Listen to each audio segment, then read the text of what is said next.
বিসমিল্লাহির রহমানির রহিম। আলহামদুলিল্লাহি ওয়া কাফা ওয়া সালামুন আলা ইবাদিহিল্লাযীনা ইসতাফা, আম্মা বা'দ। আলহামদুলিল্লাহ। আপনারা যারা আমাদের আসসালাম একাডেমির উদ্যোগে আয়োজিত ইসলামী রাষ্ট্র ব্যবস্থা কোর্সের আজকের এই ক্লাসে অংশগ্রহণ করেছেন, সকলকে অনেক অনেক শুকরিয়া। আপনারা আমাদের সাথে যুক্ত হয়েছেন এবং আমাদের এই কোর্সে আপনারা আগ্রহের সাথে এই ক্লাসগুলো দেখার জন্য আগ্রহ করে আমাদের এই ক্লাসে শরীক হয়েছে, সেজন্য আমাদের পক্ষ থেকে আপনাদের সকলকে অনেক অনেক শুকরিয়া। আমরা এই কোর্সে প্রথম ক্লাস গত রবিবার দিন অনুষ্ঠিত হয়েছে আলহামদুলিল্লাহ। সেই ক্লাসে আমরা ইসলামী রাষ্ট্র ব্যবস্থা সম্পর্কে জানার প্রয়োজনীয়তার কিছু দিক নিয়ে আমরা আলোচনা করেছি। আজকের এই ক্লাসে আমরা অন্যান্য দিকগুলো নিয়ে আলোচনা করব ইনশাআল্লাহ। তো আলহামদুলিল্লাহ, আমরা গত ক্লাসে যারা অংশগ্রহণ করেছিলেন, এরকম কে কে আছেন একটু একটু যদি জানাতেন। আপনারা যারা এখানে আছেন সবাই কি এমন বা কারা কারা এমন আছেন যারা গত ক্লাসে অংশগ্রহণ করেছেন? অনেকে হ্যান্ড রেজ করেছেন, বোঝা যাচ্ছে। হ্যাঁ, যারা যারা ছিলেন তারা একটু হ্যান্ড রেজ করেন বা লিখে জানান। আচ্ছা, দেখছি আমি দেওয়ান আলী ভাই লিখেছেন, মাশাআল্লাহ। আর অনেকেই ছিলেন, মাশাআল্লাহ। এখানে অনেকেই হ্যান্ড রেজ করেছেন, ভালো। আচ্ছা, তাহলে আমরা আজকে যে জিনিসটা নিয়ে আলোচনা করব সেটা হলো ইসলামী রাষ্ট্র ব্যবস্থার প্রয়োজনীয়তার, ইসলামী রাষ্ট্র ব্যবস্থা সম্পর্কে জানার প্রয়োজনীয়তার আরো কিছু দিক নিয়ে আমরা গত ক্লাসে আলোচনা করেছি। আজকের এই ক্লাসে আমরা অন্যান্য দিকগুলো নিয়ে আলোচনা করব ইনশাআল্লাহ। গত ক্লাসে আমরা দুইটা বিষয় নিয়ে আলোচনা করেছি। আজকের এই ক্লাসে আমরা এর পরের অন্যান্য দিকগুলো নিয়ে আলোচনা করবো ইনশাআল্লাহ।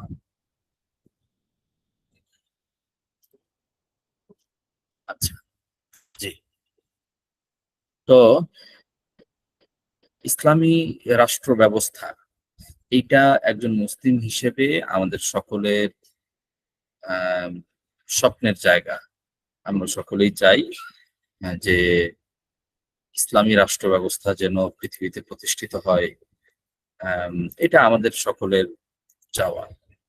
তো কিন্তু ইসলামী রাষ্ট্র ব্যবস্থা প্রতিষ্ঠিত হওয়ার জন্য আমাদের যে চেষ্টাটা করা দরকার, যে মেহনতটা করা দরকার, সেই চেষ্টা এবং মেহনতটা যেন আমরা করতে পারি, সেটাই হলো আমাদের এই কোর্সের বড় একটা লক্ষ্য। যাতে করে ইসলামী রাষ্ট্র ব্যবস্থা সম্পর্কে যখন আমরা জানবো, তো জানার পরে আসলে আমাদের জন্য এটার বিষয়ে প্রয়োজনীয় পদক্ষেপ গ্রহণ করাটা সম্ভব হবে। আমরা যেন সেই প্রয়োজনীয় পদক্ষেপ গ্রহণ করতে পারি, সেজন্যই আমাদের এই কোর্স। তো আমরা দুইটা বিষয় নিয়ে আলোচনা করেছিলাম। আজকে আমরা তৃতীয় বিষয়টা নিয়ে আলোচনা করব। সেই তৃতীয় বিষয়ের অংশ হলো পৃথিবীতে খেলাফত প্রতিষ্ঠা করা। পৃথিবীতে খেলাফত প্রতিষ্ঠা করা, এইটা হলো ইসলামী রাষ্ট্র ব্যবস্থা সম্পর্কে আমাদের জানার প্রয়োজনীয়তার আরো একটা দিক। মুসলিম হিসেবে আমরা সকলেই জানি যে ইসলামী খেলাফত প্রতিষ্ঠা করা এটা আমাদের সকলের উপরে দায়িত্ব।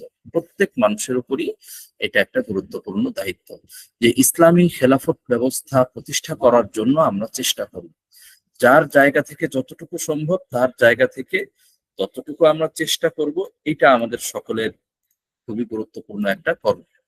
তো সেই করণীয়টা আমরা কতটুকু করছি না করছি সেই বিষয়টা আমাদের জানা দরকার। এই জন্য আমরা আজকে যে কাজ যে জন্য দরকার, সেটা প্রথম অংশটা হলো, প্রথম আমরা আলোচনা করব যে পৃথিবীতে খেলাফত প্রতিষ্ঠা করা।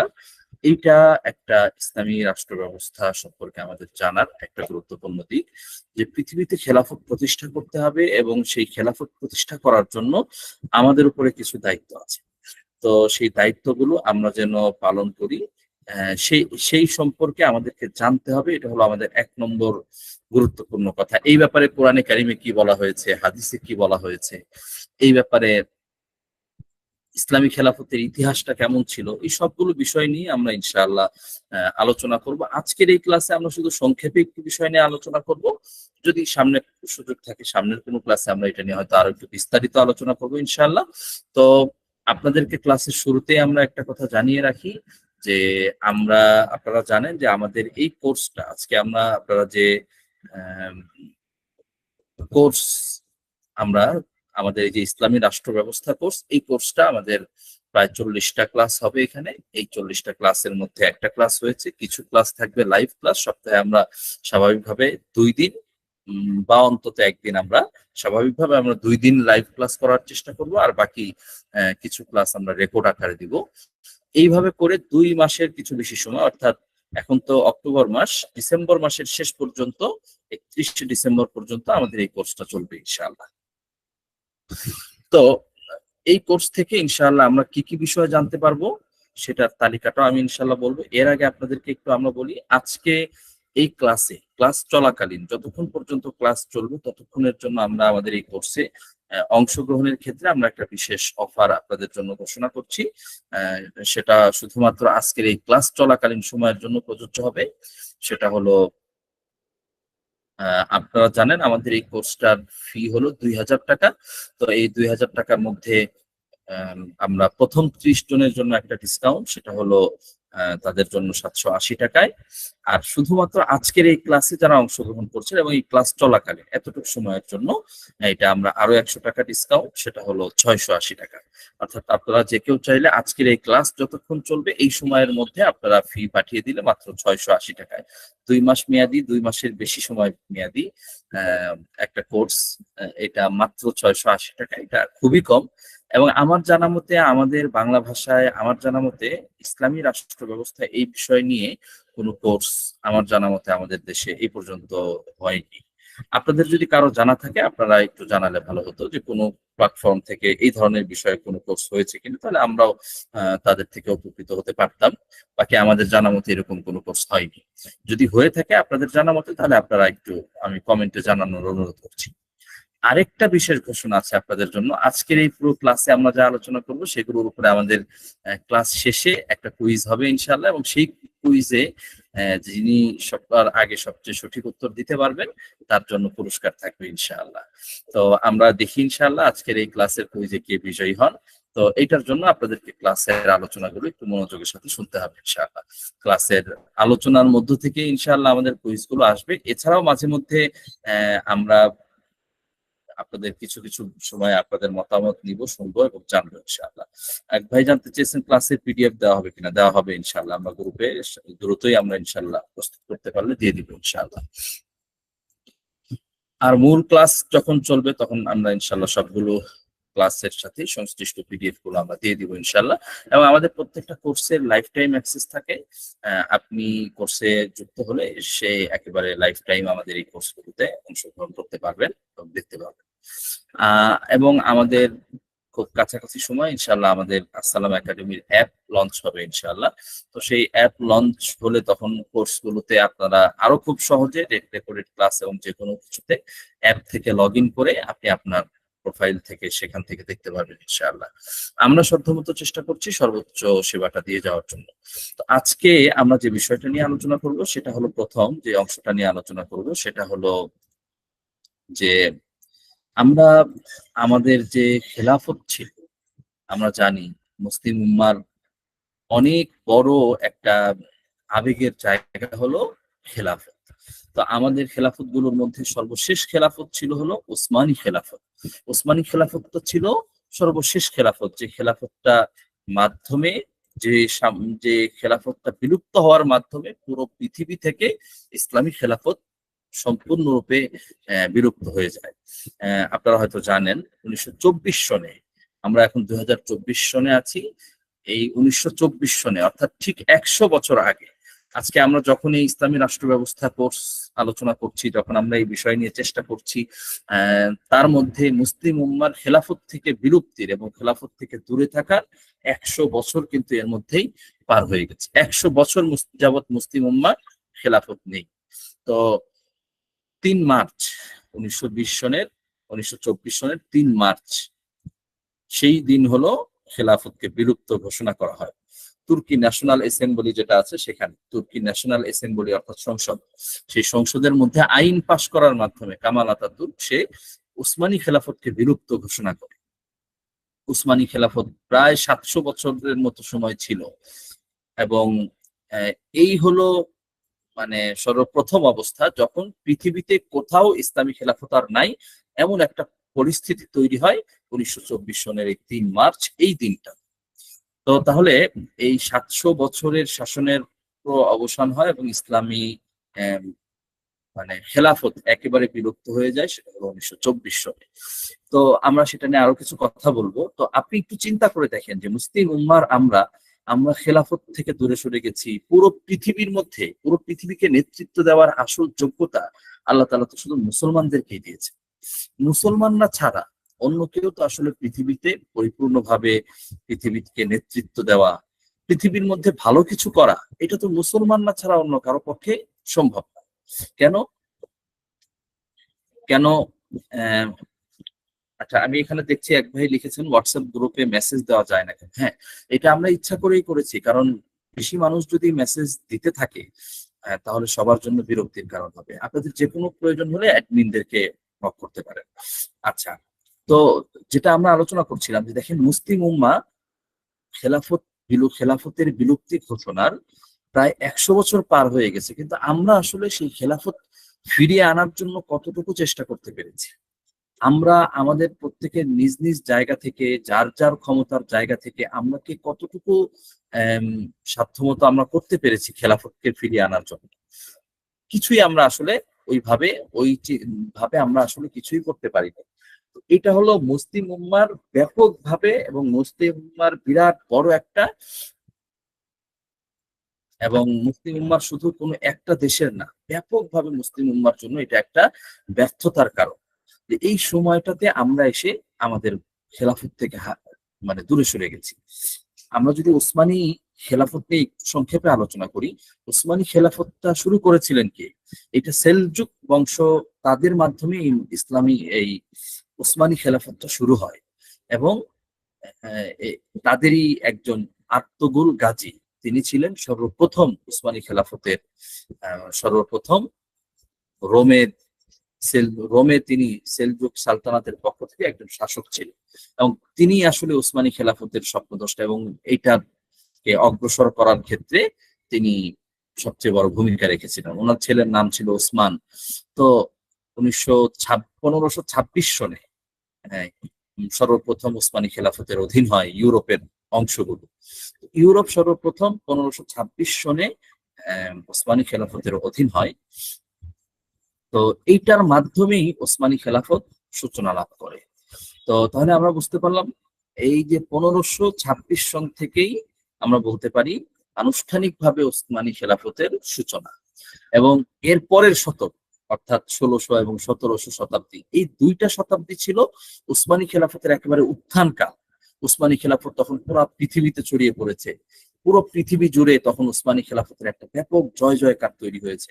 আর দেখেন খেলাফতের ইতিহাস তো পুরনো, খেলাফত আলা মিনহাজি নবুওয়াহ, সাহাবা ইকরামের খেলাফত থেকে শুরু করে এই পর্যন্ত অনেকগুলো খেলাফত অতিবাহিত হয়েছে, বিভিন্ন খেলাফত ছিল। তো আমরা সর্বশেষ যেহেতু উসমানী খেলাফত ছিল, এটাই যেহেতু আমাদের কাছে সর্বশেষ চিহ্ন ছিল, এই জন্য এটা নিয়ে আমরা আলোচনা করছি। আমরা জানি ভারতবর্ষেও ইসলামী রাষ্ট্র মানে ইসলামী শাসক ছিল, সেটা হলো মোগল সাম্রাজ্য। সেই সাম্রাজ্যের যারা প্রধান ছিলেন, রাষ্ট্রের প্রধান ছিলেন, তারা মুসলমান ছিলেন। তাদের মধ্যে কেউ কেউ নামে মুসলমান থাকলেও বিভিন্ন কারণে তাদের ইসলাম প্রশ্নবিদ্ধ ছিল, কেউ কেউ ইসলাম থেকে বেরো হয়ে গিয়েছিল, ইত্যাদি ইত্যাদি। তো যেহেতু উসমানী খেলাফতটা ছিল পরিপূর্ণরূপে একটা ইসলামী চেতনা, ইসলামী আদর্শ লালন করে এমন খেলাফত, সেজন্য এটাকে আমরা সর্বশেষ খেলাফত হিসাবে ইতিহাস আখ্যায়িত করেছে, আমরাও আখ্যায়িত করছি। তো সর্বপ্রথম দিকে ইউরোপের দক্ষিণ অঞ্চল, তারপরে রাশিয়ার কৃষ্ণ সাগর এবং পশ্চিম এশিয়া, তারপরে ককেশাসের অঞ্চলগুলো, তারপরে উত্তর আফ্রিকা, মধ্যপ্রাচ্য, আরব সহ বিভিন্ন জায়গা মিলেই কিন্তু উসমানী খেলাফত খুব দ্রুত কিন্তু তারা বিস্তার লাভ করে। ধীরে ধীরে অল্প কয়েক শতকের মধ্যে তারা পুরো বিরাট একটা অংশে তাদের নিজেদের রাজত্ব, নিজেদের খেলাফতটাকে তারা প্রতিষ্ঠিত করতে সক্ষম হয়। তো উসমানী খেলাফতে তখন প্রায় 36টা প্রদেশ ছিল, 36টা প্রদেশ। এরপর উসমানী খেলাফত পরাজয় কখন হলো? উসমানী খেলাফতের পরাজয় হলো প্রথম বিশ্বযুদ্ধের পর, যখন 1924 সনে যখন কামাল আতাতুর্ক তুরস্ককে দখল করে নিল। সে এবং সেখানে সে ইসলামী খেলাফতকে বিলুপ্ত ঘোষণা করলো সংসদে। তখনই ইসলামী খেলাফতটা বিলুপ্ত হলো। এটা ছিল আমাদের জন্য অত্যন্ত দুঃখজনক একটা ঘটনা। এবং ইসলামী খেলাফত যখন বিলুপ্ত হলো তখন ৪৯টা রাষ্ট্র স্বাধীন হয়ে গেল। মানে এই খেলাফতটা ৪৯টা রাষ্ট্রে বিভক্ত হয়ে গেল। আজকে আমরা মধ্যপ্রাচ্যের যে দেশগুলো দেখছি, মধ্যপ্রাচ্যের সৌদি আরব, কাতার, দুবাই, কাতার, আরব আমিরাত, লেবানন, তারপরে ইরান, এই যা কিছু আছে সবকিছু কিন্তু এই ওসমানী খেলাফতের অধীন ছিল। সেই ব্রিটিশরা যখন উম, এই ওসমানী খেলাফতটাকে ভেঙে দিল, তো তখন তারা কিন্তু এই যে পুরো এই যে অন্যান্য মুসলিম রাষ্ট্রগুলো সৌদি আরব সহ মধ্যপ্রাচ্যের এদের সবাইকে স্বাধীনতার স্বপ্ন দেখালো। স্বাধীনতার স্বপ্ন দেখানোর ফলে তারা ইসলামী খেলাফত উসমানী সাম্রাজ্যের সাথে বিদ্রোহ ঘোষণা করে। এইভাবে বিদ্রোহ ঘোষণা করার ফলেই আস্তে আস্তে দুর্বল হয়ে গেল। এবং আরো বিভিন্ন ভাবে ইসলামী খেলাফত যখন একেবারে বিলুপ্তির পথে, তখন একটা পর্যায়ে সর্বশেষ সুলতান দ্বিতীয় আব্দুল মজিদ, তার হাত থেকেই খেলাফত, মানে তিনিই ছিলেন ইসলামী খেলাফতের সর্বশেষ খলিফা। তো আমরা পৃথিবীর ইতিহাস দেখেছি, ইতিহাসে সবসময়ের মতো সকল ক্ষেত্রেই আসলে যেমন একদিকে কিছু জয় থাকে, আবার একটা পরাজয় থাকে। প্রত্যেকটা সভ্যতার একটা উত্থান থাকে, আবার সেটার একটা পতনও থাকে। এগুলোই বাস্তবতা। এই উত্থান পতন এই সবগুলো মিলিয়েই আসলে পৃথিবী এবং সবকিছু। তো তো আমরা তাহলে উসমানী খেলাফতের সূচনার বিষয়গুলো এবং সামান্য সময়গুলো আমরা জানতে পারলাম। এখন আমরা আম, আরেকটু সময় নিয়ে আরেকটু আমরা আলোচনা করব যে প্রথম বিশ্বযুদ্ধের পরাজয় যখন হলো, পরাজয়ের পরে ১৯২২ সনের দিকে সর্বপ্রথম সালতানাত বা খলিফা তাকে আম, তার পদ থেকে সরানো হয়। কিন্তু খেলাফতটাকে বিলুপ্ত করা হয়নি। মানে খেলাফত ব্যবস্থা, খেলাফত তো শুধু খলিফার নাম না, খেলাফত তো একটা ব্যবস্থার নাম, ইসলামী একটা সিস্টেমের নাম। তো সেই সিস্টেমটাকে তখনও বিলুপ্ত করা হয়নি। তো তারপরে যখন দ্বিতীয় আব্দুল মজিদ উনি খলিফা হিসেবে হন, তখন ১৯২৩ সনের অক্টোবর মাসে সর্বপ্রথম গ্র্যান্ড ন্যাশনাল অ্যাসেম্বলি, তো এইটা এটা তুরস্ককে একটা প্রজাতন্ত্র বা মানে গণতন্ত্রের ভিত্তিতে প্রতিষ্ঠিত রাষ্ট্র, এরকম একটা এই প্রজাতন্ত্র ঘোষণা করা হয়। এরপর ১৯২৪ সনের ২৪ সালের ৩ মার্চ সর্বপ্রথম খেলাফতটাকে সম্পূর্ণ বিলুপ্ত ঘোষণা করা হয়। তো এখন এই যে মুসলিম উম্মার এই যে খেলাফতটা হারিয়ে গেল, এই খেলাফতটা ফিরিয়ে আনার জন্য আমাদের কি করণীয়? এই ফিরিয়ে আনার জন্য কিন্তু আমাদের কিছু দায়িত্ব আছে। এই দায়িত্বগুলো পালন করাটাই আমাদেরকে আহ, আমাদের এই যে ক্লাস চলছে, আমাদের এই কোর্স, এই সব কিছুর উদ্দেশ্য। এবার আমরা যদি কোরআন শরীফ থেকে একটু দেখি খেলাফতের ব্যাপারে কোরআনে কারিমে কি বলা হয়েছে। আপনাদের কাছে আমি একটু জানতে চাইবো, আমরা আজকে ইনশাল্লাহ ক্লাসের ফাঁকে ফাঁকে কিছু আমরা কুইজ দিব ইনশাল্লাহ আপনাদেরকে, যেগুলো জাস্ট একটু যাচাইমূলক কুইজ। ইনশাআল্লাহ আমরা দেখি, আমরা প্রথম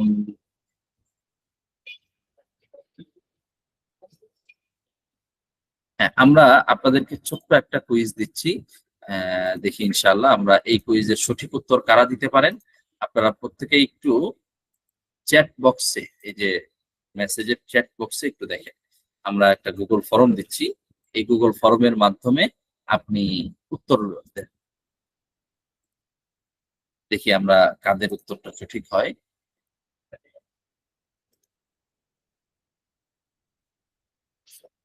আপনারা কি একটা গুগল ফর্ম দেখতে পাচ্ছেন?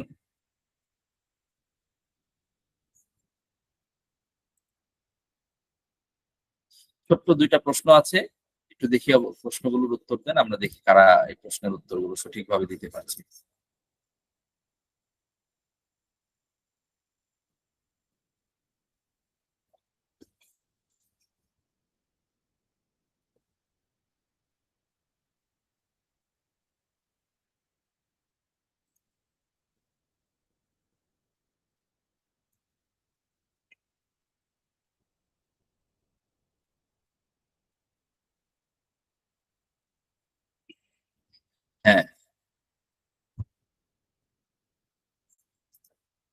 যাদের উত্তর দেওয়া শেষ হয়েছে তারা একটু জানান। হ্যাঁ, আমি দেখছি ইতিমধ্যে কয়েকজন উত্তর দিয়ে দিয়েছেন। আচ্ছা। হ্যাঁ,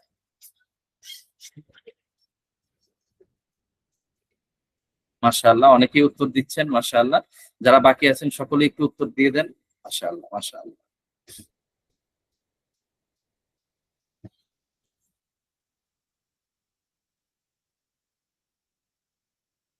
মাশাআল্লাহ। আহ,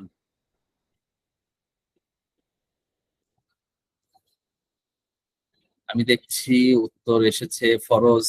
পৃথিবীতে খেলাফত প্রতিষ্ঠা করার বিধান কি? ফরজ, উত্তম, ওয়াজিব, উত্তম, ফরজ, ফরজ, ফরজ, বিভিন্ন উত্তর এসেছে। হ্যাঁ, আরো আরো কেউ উত্তর দেওয়া বাকি থাকলে দিয়ে দেন। মাশাআল্লাহ, অনেকেই উত্তর দিয়েছেন। মাশাআল্লাহ, মাশাআল্লাহ, অনেকেই উত্তর দিয়েছেন ইতিমধ্যেই।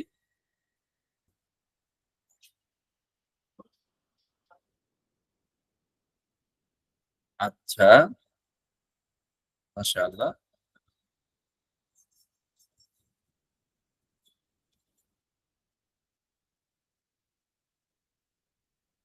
আচ্ছা, আহ, খেলাফত প্রতিষ্ঠা করা সম্ভব কিনা, এখানে লিখেছেন যে সম্ভব কিনা সেটা বিবেচনা না করে আমাদের কাজ করা উচিত। আচ্ছা, কেউ বেশ কয়েকজন এইটাতে টিক দিয়েছেন। আচ্ছা, মাশাআল্লাহ। মাশাআল্লাহ, অনেকেই উত্তর দিয়েছেন, আপনাদের উত্তর গুলো যথেষ্ট সুন্দর হয়েছে, মাশাআল্লাহ।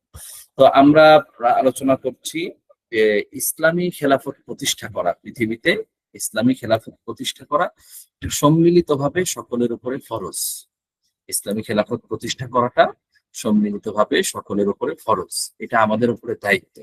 আমরা এই ফরজ বিধানটা পালন করতে পারছি না, এটা আমাদের দুর্বলতা। এটা আমাদের দুর্বলতা।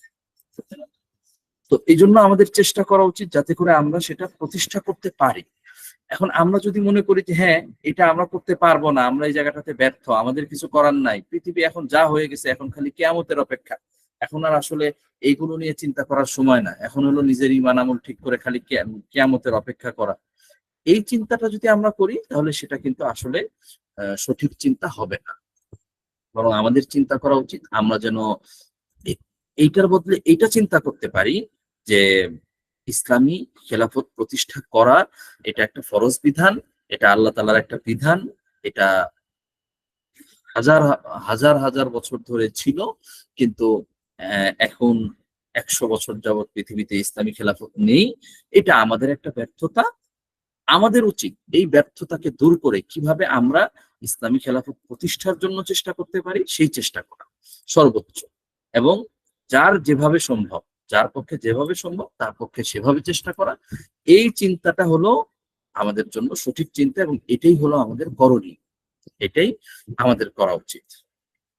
তো তো আপনারা যারা এই প্রশ্নের উত্তর দিয়েছেন সকলকে অনেক অনেক শুকরিয়া জানাচ্ছি যে আপনারা খুবই চমৎকার ভাবে এই প্রশ্নটার উত্তর দিয়েছেন। তো চলুন আমরা আমাদের ক্লাসের ধারাবাহিক আলোচনায় যাই। আমরা এখন আলোচনা করব যে পৃথিবীতে খেলাফত প্রতিষ্ঠা করার ব্যাপারে আল্লাহ তাআলা কি বলেছেন কোরআনে কারিমে।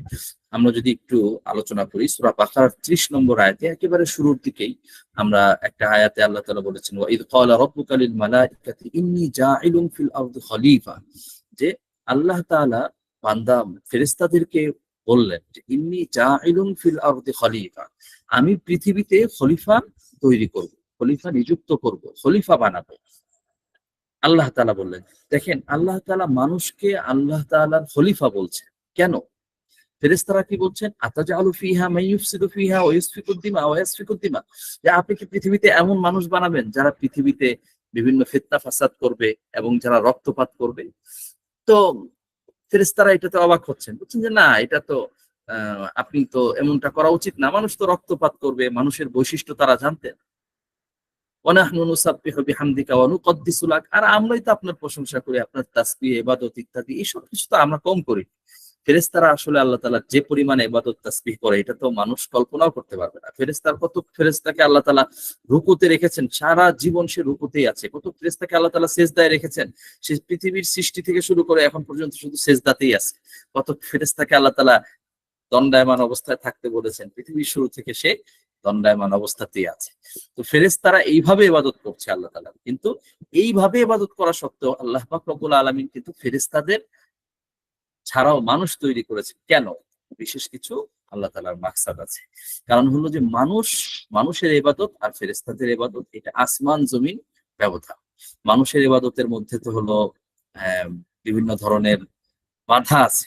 ফেরেশতাদের ইবাদতের মধ্যে কোনো বাধা নাই। মানুষের তো হাজারো রকমের জরুরত, কিন্তু ফেরেশতাদের এরকম কোনো জরুরত নাই। ফেরেশতাদেরকে যে এই যে আল্লাহ তাআলা এই আদেশ দিয়ে রেখেছেন, এটা পালন করতে ফেরেশতাদের কোনো কষ্ট হয় না। কিন্তু মানুষের একটা, এই যে আপনারা ক্লাস করছেন, মানে এটাই বাস্তবতা যে আপনারা এই যে একটানা শুনছেন, হয়তো মাঝে মধ্যে আমাদের এখনকার সময় আমরা এমন হয়ে গেছি, একটু পরপরে আমাদের মনে পড়ছে যে আচ্ছা একটু ফেসবুকটা একটু দেখে নিই, আচ্ছা ইউটিউবটা একটু দেখে নিই, আচ্ছা ওইখানে আরেকটা নোটিফিকেশন এসে গেছে, হোয়াটসঅ্যাপে একটা নোটিফিকেশন এসে গেছে, অমুক জায়গায় অমুক একটা কমেন্ট করেছে, সেটা একটু দেখার প্রয়োজন তৈরি হচ্ছে। আমরা কিন্তু এখন এরকম একটা সময়ে বসবাস করছি যে আমরা এই একটা পরিস্থিতিতে আমাদের কিন্তু চতুর্মুখী একটা বাধা আছে। এবং বিভিন্ন ধরনের, এখনকার সময় যদি বলি অনলাইনে বিভিন্ন ধরনের কন্টেন্ট, আমরা কত ভাবে সময় কাটাচ্ছি, তাই না? তো অনলাইনের যত প্রতিষ্ঠান আছে, ফেসবুক, ইউটিউব ইত্যাদি, এই সকল প্রতিষ্ঠানগুলো কিন্তু আমাদের মনোযোগ আকর্ষণ করার জন্য ব্যস্ত। রাত দিন তারা আমাদের মনোযোগ আকর্ষণ করছে, কেন? যাদেরকে তারা তারা আমাদেরকে তাদের পণ্যে পরিণত করতে পারে। যেমন আমরা যদি বলি যে ফেসবুকের ইনকাম কিভাবে মানুষকে বিক্রি করে, আমাকে আপনাকে বিক্রি করে, আমাকে আপনাকে অ্যাড দেখাবে, এই অ্যাড দেখানোর মাধ্যমেই ফেসবুক ইনকাম করবে। এটাই বর্তমান হয়ে গেছে। আপনারা যারা আমাদের এখানে যুক্ত হয়েছেন, ফেসবুকে অ্যাড দেখে যুক্ত হয়েছে, এটা এখন আমাদের বর্তমান সময়ে আমাদের জন্য এখন মানুষের সাথে যোগাযোগের একটা বড় মাধ্যমে পরিণত হয়ে গেছে। তো যে কথাটা আমরা বলছিলাম যে আল্লাহ পাক রব্বুল আলামিন যে আমাদেরকে বানিয়েছেন, আল্লাহ তাআলা আমাদেরকে এই খেলাফতের দায়িত্ব দিয়েছেন। খেলাফতের দায়িত্ব মানে কি? খেলাফতের দায়িত্ব মানে হলো পৃথিবীতে আল্লাহর হুকুম প্রতিষ্ঠা করা, পৃথিবীতে আল্লাহ তাআলার হুকুমকে বাস্তবায়ন করা। এটা মুসলমানদের দায়িত্ব। এটা কিন্তু কাফেররা করবে না, এটা কিন্তু ইহুদিরা করবে না, এটা কিন্তু খ্রিস্টানরা করবে না, কেউ করবে না। মানুষ করবে, মানুষের মধ্যে সেই মানুষটাই করবে যারা মুমিন। মুমিনদের উপরেই এটা আল্লাহ তাআলার পক্ষ থেকে প্রদত্ত একটা বিশেষ দায়িত্ব। তো এই কারণেই কিন্তু আল্লাহ তাআলা, ফেরেশতারা ওই কথা জবাব দেওয়ার পরে আল্লাহ তাআলা অন্য কিচ্ছু বলেন না। আল্লাহ তাআলা এই কথা বলেন নাই যে না মানুষ এই কাজ করবে না, কারণ মানুষ তো এটা করবে। আল্লাহ তাআলা শুধু এটা বলেছেন, ইন্নী আ'লামু মা লা তা'লামুন, আমি যা জানি তোমরা তা জানো না। তো এখন দেখেন এই যে পৃথিবীতে, তার মানে এটা মানুষের একটা অনেক বড় মাকাম, বৈশিষ্ট্য, যে মানুষ পৃথিবীতে আল্লাহ তাআলার খলিফা, আল্লাহ তাআলার প্রতিনিধি। মানে কি? মানে পৃথিবীর মধ্যে সে আল্লাহ তাআলার হুকুম বাস্তবায়ন করার দায়িত্ব হলো আমাদের উপর। পৃথিবীতে অমুসলিম থাকবে, হিন্দু থাকবে, খ্রিস্টান থাকবে, সবার নিরাপত্তা নিশ্চিত করার জন্য, সবার কাছে সবাইকে হক পৌঁছে দেওয়ার জন্য, সবার মধ্যে ইনসাফ প্রতিষ্ঠা করার দায়িত্বটা হলো আমাদের। তো এই জন্য আমরা সকলেই আম, এই দায়িত্বটা যেন আমরা পালন করতে পারি, সেই বিষয়ে আমাদেরকে মনোযোগ দিতে হবে। আচ্ছা, এরপরে দেখেন আমরা আরেকটা আয়াত পড়ি। কোরআনে কারিমের সূরা সদের 26 নম্বর আয়াতে আল্লাহ তাআলা দাউদ আলাইহিস সালাতু ওয়াস সালামকে বলেছেন, ইয়া দাউদ ইন্না জাআলনাকা খলিফাতান ফিল আরদ, হে দাউদ, আমি আপনাকে বানিয়েছি জমিনের মধ্যে খলিফা। জমিনের মধ্যে আমি আপনাকে আমার খলিফা বানিয়েছি। ফাহকুম বাইনান নাসি বিল হক, সুতরাং আপনি মানুষকে ন্যায়ের সাথে, ইনসাফের সাথে আপনি মানুষের মাঝে ফয়সালা করেন। ওয়ালা তাত্তাবিউল হাওয়া, এবং আপনি মানুষের আহ কুপ্রবৃত্তি অনুসরণ করবেন না, তাদের অনুগামী হবেন না। ফায়ুদিল্লাকা আন সাবিলিল্লাহ, আপনি যদি সেটা করেন তাহলে তারা আপনাকে আল্লাহর রাস্তা থেকে সরিয়ে দিবে। তো এইখানে দেখেন আমরা কি বুঝতে পারলাম? আমরা এতটুকু বুঝতে পারলাম যে একজন নবী, সেই নবীকে আল্লাহ তাআলা এই খেলাফত প্রতিষ্ঠার দায়িত্ব দিয়েছেন। তার মানে এটা বোঝা যায় যে এটা একটা গুরুত্বপূর্ণ কাজ, গুরুত্বপূর্ণ দায়িত্ব মুসলিম উম্মার উপরে, যে পৃথিবীতে আল্লাহর জমিনে আল্লাহর হুকুম প্রতিষ্ঠিত করা। হ্যাঁ, তবে এই জায়গাটাতে আমাদেরকে একটা জিনিস, এই কথাটাও মনে রাখতে হবে যে পৃথিবীতে শুধুমাত্র আল্লাহর জমিনে আল্লাহর হুকুম মানে রাষ্ট্রীয়ভাবে ইসলাম প্রতিষ্ঠা করতে পারাটাই একমাত্র সফলতা না। এই কথাটা মনে করা যাবে না যে পৃথিবীতে শুধুমাত্র রাষ্ট্রীয়ভাবে যদি ইসলাম প্রতিষ্ঠা করা যায় তাহলেই আসলে ইসলামের সঠিক প্রচারটা হলো, ইসলামের সঠিক প্রতিষ্ঠাটা হলো। আর যদি এটা করা না যায় তাহলে আসলে এটা আমাদের ব্যর্থতা। এই চিন্তাটা করা এটাও আবার ভুল। আমাদের আহ কোনো কোনো চিন্তা ভাবনার চিন্তা, যারা মুসলমানদের মধ্যে কারো কারো চিন্তাটা এই ধরনের যে তারা মনে করে যে আসলে রাষ্ট্রীয়ভাবে ইসলাম প্রতিষ্ঠা করতে পারাটাই একমাত্র বা সবচেয়ে বড় সফলতা। রাষ্ট্রীয়ভাবে ইসলাম প্রতিষ্ঠা করতে পারলাম না, তো তাহলে আমরা আমাদের দিনই সফলতাটা আসলে অর্জিত হলো, এই কথাটাও ঠিক না। বরং রাষ্ট্রীয়ভাবে ইসলাম প্রতিষ্ঠা করতে পারা এটা অনেক বড় একটা সফলতা। আপনারা হয়তো জানেন যে এই যে কাছাকাছি সময়ে, এই যে অল্প 2-3 দিন হলো পাকিস্তানে সুদ নিষিদ্ধ ঘোষণাটা আরো বেশ কিছুদিন আগে হয়েছে। আর এই যে 2-3 দিন হলো পাকিস্তানে আরেকটা আইন পাশ হয়েছে যে সুদ একেবারেই বিলুপ্ত হয়ে যাবে এবং সমস্ত ব্যাংকগুলোকে ইসলামী হয়ে যেতে হবে। আগামী 3 বছর সময় দেওয়া হয়েছে। এই 3 বছরের মধ্যে সমস্ত ব্যাংকগুলো ইসলামী ব্যাংকে পরিণত হতে হবে। অর্থাৎ পাকিস্তানে কোনো ধরনের কনভেনশনাল ব্যাংক চলবে না। সবগুলো ব্যাংককে ইসলামী ধারায় এনে আস্তে আস্তে সেগুলোকে ইসলামীকরণের দিকে অগ্রসর হওয়ার একটা চেষ্টা তারা করছে। তো এই যে দেখেন, চেষ্টাটা করতে থাকা, একসময় হবে, কিছু কিছু করে হবে, কখনো আংশিক হবে, কখনো পূর্ণরূপে হবে। যখন যেটা হবে সেটার জন্য আমাদেরকে চেষ্টা করে যেতে হবে। এটাই হলো আমাদের করণীয়, এটাই হলো আমাদের দায়িত্ব। তো তাহলে আমরা বুঝতে পারলাম যে দাউদ আলাইহিস সালাতু ওয়াসসালাম তিনি যেভাবে পৃথিবীতে খেলাফত রাজত্ব করেছেন, সুলাইমান আলাইহিস সালাতু ওয়াসসালাম করেছেন, আরো হয়তো বিভিন্ন নবীগণ করেছেন, আমরা সবার ব্যাপারে জানতে পারিনি। আল্লাহ তাআলা সমস্ত নবীদের সমস্ত ঘটনা কিন্তু আমাদেরকে জানান নাই। আমরা কিছু নবীদের ঘটনা জানতে পেরেছি, অল্প কিছু নবীদের ঘটনা আমরা জানি, বাকি অসংখ্য অগণিত বেশিরভাগ নবীদের ঘটনাই আসলে আমরা কিছুই জানি না। আল্লাহ তাআলা তাদেরকে আল্লাহ তাআলা তাদেরকে এনেছেন, তারাও পৃথিবীতে অনেক কিছু করেছেন, কিন্তু সবকিছু আসলে আমরা জানি না। আচ্ছা, আল্লাহ রসুল সাল্লাল্লাহু আলাইহি ওয়াসাল্লাম তিনিও তার জীবনের মানে শেষ দিকে তিনিও কিন্তু খেলাফত প্রতিষ্ঠা করেছেন। মদিনায় গিয়ে ইসলামী রাষ্ট্র, ইসলামী খেলাফত প্রতিষ্ঠা করেছেন। এটা আল্লাহ রসুল সাল্লাল্লাহু আলাইহি ওয়াসাল্লামের জীবনের দ্বিতীয় ভাগে সম্ভব হয়েছিল, কিন্তু প্রথম ভাগে সম্ভব হয় নাই। মক্কায় তিনি সেটা প্রথম সময় করতে পারেন নাই, এটা কোনো ব্যর্থতা না। মুমিনের জীবনের বিভিন্ন ধাপের এটা একটা অংশ। তো তো তাহলে আমরা এই জিনিসটা বুঝতে পারলাম যে পৃথিবীতে খেলাফত প্রতিষ্ঠা করা এবং এই খেলাফত প্রতিষ্ঠার জন্য চেষ্টা করা এটা আমাদের অত্যন্ত গুরুত্বপূর্ণ একটা দায়িত্ব। আমি সংক্ষেপে এই বিষয়ে আরো কয়েকটা আয়াত আপনাদেরকে একটু শোনাচ্ছি।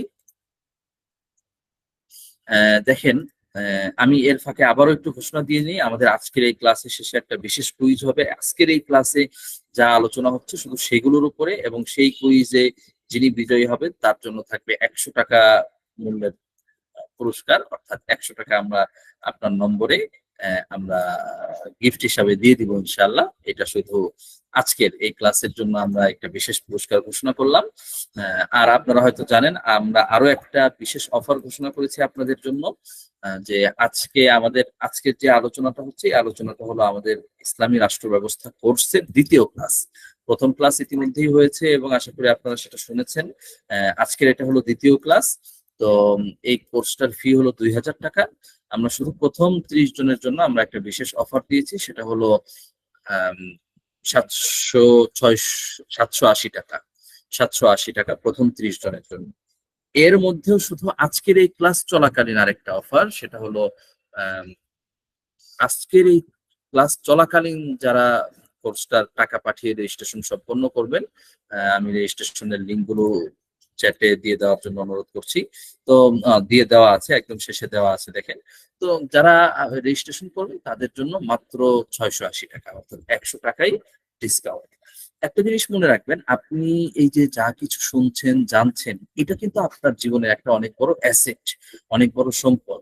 আপনি জানছেন মানেই হলো আপনি সমৃদ্ধ হচ্ছেন। এই একটু জানা আপনাকে আরো হাজারো দিক থেকে আপনাকে সমৃদ্ধ করবে। আচ্ছা, তো চলেন আমরা ইসলামী খেলাফত নিয়ে আমরা আলোচনা করছিলাম। যে আল্লাহ তাআলা কোরআনে কারিমে সূরা নূরের 55 নম্বর আয়াতে আল্লাহ তাআলা আলোচনা করেছেন, ওয়া'আদাল্লাহুল্লাযীনা আমানু মিনকুম ওয়া আমিলুস সালিহাতি লা ইস্তাখলিফান্নাহুম ফিল আরদ কামা ইস্তাখলাফাল্লাযীনা মিন ক্বাবলিহিম। যে ওয়া'আদাল্লাহুল্লাযীনা আমানু মিনকুম, আল্লাহ তাআলা তোমাদের মধ্য থেকে যারা ঈমানদার তাদের প্রতি আল্লাহ তাআলা ওয়াদা করেছেন। কি ওয়াদা করেছেন? লা ইস্তাখলিফান্নাহুম ফিল আরদ, যে আল্লাহ তাআলা অবশ্যই ঈমানদার যারা আছে তাদেরকে আল্লাহ তাআলা পৃথিবীতে খেলাফত দিবেন, তাদেরকে খেলাফত হিসেবে প্রতিষ্ঠিত করবেন। কামাস্তাখলাফাল্লাযীনা মিন ক্বাবলিহিম, যেমনই ভাবে পূর্ববর্তীদেরকে আল্লাহ তাআলা প্রতিষ্ঠা করেছিলেন। তাহলে দেখেন, মানে মুসলমানদেরকে খেলাফতের দায়িত্বে আল্লাহ তাআলা সমাসীন করবেন। এটা আল্লাহ তাআলার একটা ওয়াদা। শর্ত হলো মুসলমানরা ঈমান নেক আমল ঠিকভাবে করতে হবে, আল্লাহ তাআলার হুকুমগুলোকে পালন করতে হবে, এবং যে হুকুমকে যেভাবে পালন করা দরকার সেই হুকুমটাকে সেইভাবে পালন করতে হবে। এরপরে কি বলেছেন? ওয়ালা ইউমাক্কিনান্না লাহুম দীনাহুমুল্লাযী ইরতাদা লাহুম, ওয়ালা ইউমাক্কিনান্না লাহুম দীনাহুমুল্লাযী ইরতাদা লাহুম, এবং তাদের জন্য আল্লাহ তাআলা তাদেরকে প্রতিষ্ঠিত করবেন, তাদের জন্য তাদের দ্বীনকে। অর্থাৎ যখন পৃথিবীতে ইসলামী খেলাফত প্রতিষ্ঠা হবে, তো তখন ইসলাম প্রতিষ্ঠিত হবে, ইসলাম সব জায়গায় স্থির হবে, এবং ওয়ালা ইউবাদদিলান্নাহুম মিন বাদি খাউফিহিম আমনা, এবং ভয়ের পরে আল্লাহ তাআলা নিরাপত্তা দান করবেন। ইসলামী খেলাফত যদি প্রতিষ্ঠিত হয়, তাহলে এর মাধ্যমে পুরো পৃথিবীর মধ্যে নিরাপত্তা প্রতিষ্ঠিত হবে। এটা হলো ইসলামী খেলাফতের একটা বড় সৌন্দর্য। ইয়াবুদুনানি লা ইউশরিকুনা বি শাইআ ওয়া মান কাফারা বা'দা যালিকা ফাউলাইকা হুমুল ফাসিকুন। তখন পৃথিবীতে শুধু আল্লাহ তাআলার ইবাদত চলবে ব্যাপকভাবে। আর সেই অবস্থাতেও যারা কুফরি করবে, তারা তারা তো ফাসিকদের অংশ, তাদেরকে নিয়ে আর কিছু বলার নাই। তো দেখেন, এই আয়াতের মধ্যে আল্লাহ তাআলা ইসলামী খেলাফত প্রতিষ্ঠার বিষয়ে কথা বলেছেন। এরপর বলেছেন ক্বালা আসা রাব্বুকুম আইয়ুহলিকা আদুওয়াকুম ওয়া ইয়াস্তাখলিফাকুম ফিল আরদ। এখানেও কিন্তু আল্লাহ তাআলা বারবার আরো বিভিন্ন আয়াতে, সূরা আরাফের 129 নম্বর আয়াত, সূরা আরাফের 74 নম্বর আয়াত, তারপরে এই যে সূরা নামলের 62 নম্বর আয়াত, সব জায়গায় আল্লাহ তাআলা বলেছেন যে আল্লাহ তাআলা তোমাদেরকে পৃথিবীর খলিফা বানিয়েছেন, আল্লাহ তাআলা তোমাদেরকে পৃথিবীর খলিফা বানাতে চান, ইত্যাদি ইত্যাদি। সূরা আনআমের 165 নম্বর আয়াতে আল্লাহ তাআলা বলেছেন ওয়া হুয়াল্লাযী জাআলাকুম খলাইফাল আরদ, যে তিনি ওই সত্তা যিনি তোমাদেরকে পৃথিবী এবং জমিনের খলিফা বানিয়েছেন। সূরা ফাতির এটার 39 নম্বর আয়াতে আল্লাহ তাআলা বলেছেন হুয়াল্লাযী জাআলাকুম খলাইফা ফিল আরদ ফামান কাফারা ফাআলাইহি কুফরু। তো দেখেন, এই আয়াতের মধ্যে আল্লাহ তাআলা বললেন যে তিনি তোমাদেরকে পৃথিবীর মধ্যে খলিফা বানিয়েছেন। ফামান কাফারা ফাআলাইহি কুফরু, যে কুফরি করলো তো তার কুফরিটা তারই বিরুদ্ধে কার্যকর হবে, সেটা তার বিরুদ্ধেই যাবে। আচ্ছা, এরপরে সূরা হজের 41 নম্বর আয়াতে আল্লাহ তাআলা বলেছেন যে পৃথিবীতে যদি খেলাফত প্রতিষ্ঠিত হয়, ইসলাম প্রতিষ্ঠিত হয়, তখন কি হবে? আল্লাযীনা ইন মাক্কান্নাহুম ফিল আরদি আকামুস সালাহ ওয়া আতাউজ যাকাহ ওয়া আমারু বিল মারুফ ওয়া নাহাউ আনিল মুনকার। যে আল্লাহ বলছেন যে যদি তারা হলো ওই সৎ মানুষ, তাদেরকে যদি পৃথিবীতে, আল্লাহ তাআলা বলছেন যে আমি যদি তাদেরকে পৃথিবীতে প্রতিষ্ঠিত করি, তাহলে আকামুস সালাহ, তাহলে তারা নামাজ প্রতিষ্ঠা করবে, ওয়া আতাউজ যাকাহ, এবং তারা যাকাত প্রদান করবে, ওয়া আমারু বিল মারুফ, এবং তারা সৎ কাজের আদেশ করবে, অসৎ কাজের নিষেধ করবে। তো এই যে দেখেন, এই জায়গার মধ্যে কিন্তু এই কথাটা বলা হলো যে যদি পৃথিবীতে ইসলামী খেলাফত প্রতিষ্ঠা হয়, তখন সেই ক্ষেত্রে তাদের দায়িত্ব কি? 1 নম্বর দায়িত্ব হলো পৃথিবীর মধ্যে নামাজ প্রতিষ্ঠা করা, 1 নম্বর দায়িত্ব। 2 নম্বর ওয়া আতাউজ যাকাহ, এবং যাকাত প্রতিষ্ঠা করা। নামাজ যখন প্রতিষ্ঠা হবে, তখন মানুষ ভালো মানুষে পরিণত হবে, মানুষ আস্তে আস্তে ভালো হয়ে যাবে। এবং ওয়া আতাউজ যাকাহ, মানুষ যখন যাকাত দিবে, তখন তাদের সম্পদটা পবিত্র হবে, তাদের হৃদয়ের পবিত্রতা অর্জন হবে, এবং পৃথিবীর মধ্যে, পুরো পৃথিবীর মধ্যে তখন মানুষের মধ্য থেকে দারিদ্র্য দূর হবে। পৃথিবীর মানুষ যদি সঠিকভাবে যাকাত প্রদান করে, তাহলে পৃথিবী থেকে দরিদ্র দূর হয়ে যাবে। আপনি আজকে বাংলাদেশের মধ্যে যাকাত, সব মানুষকে যাকাত প্রত্যেকের মধ্যে আপনি প্রতিষ্ঠা করে দেখেন, দেখবেন বাংলাদেশের মধ্যে কোনো ক্ষেত্রে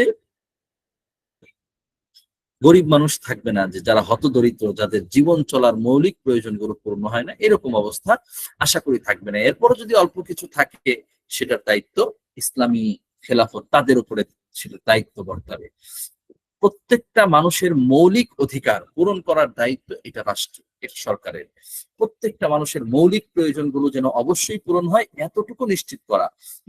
প্রত্যেকটা মানুষ যেন খেতে পারে, খাদ্যের অধিকারের নিশ্চয়তা।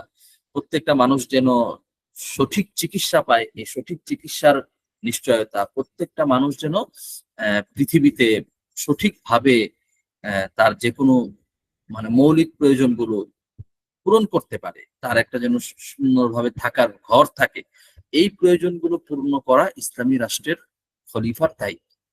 এখন ইসলামী রাষ্ট্র যদি প্রতিষ্ঠিত হয় তখন এই জিনিসগুলো কিন্তু অবশ্যই নিশ্চিতভাবে এই জিনিসগুলোকে পালন করতে হবে।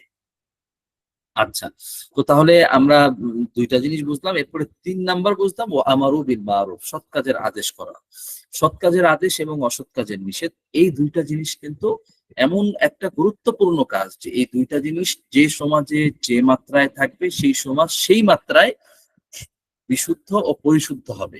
আজকে দেখেন আমাদের সমাজটা এমন হয়ে গেছে যে সমাজের মধ্যে আহ মানুষ কেউ কাউকে কিছু বলতে পারে না, মানুষ কেউ কাউকে কিছু বলার মতো সাহস পায় না, কেউ কাউকে কোনো কিছু বলার আগ্রহ পায় না, এবং কেউ কাউকে কোনো কিছু বললে অন্য কেউ সেটাকে গ্রহণ করতে চায়।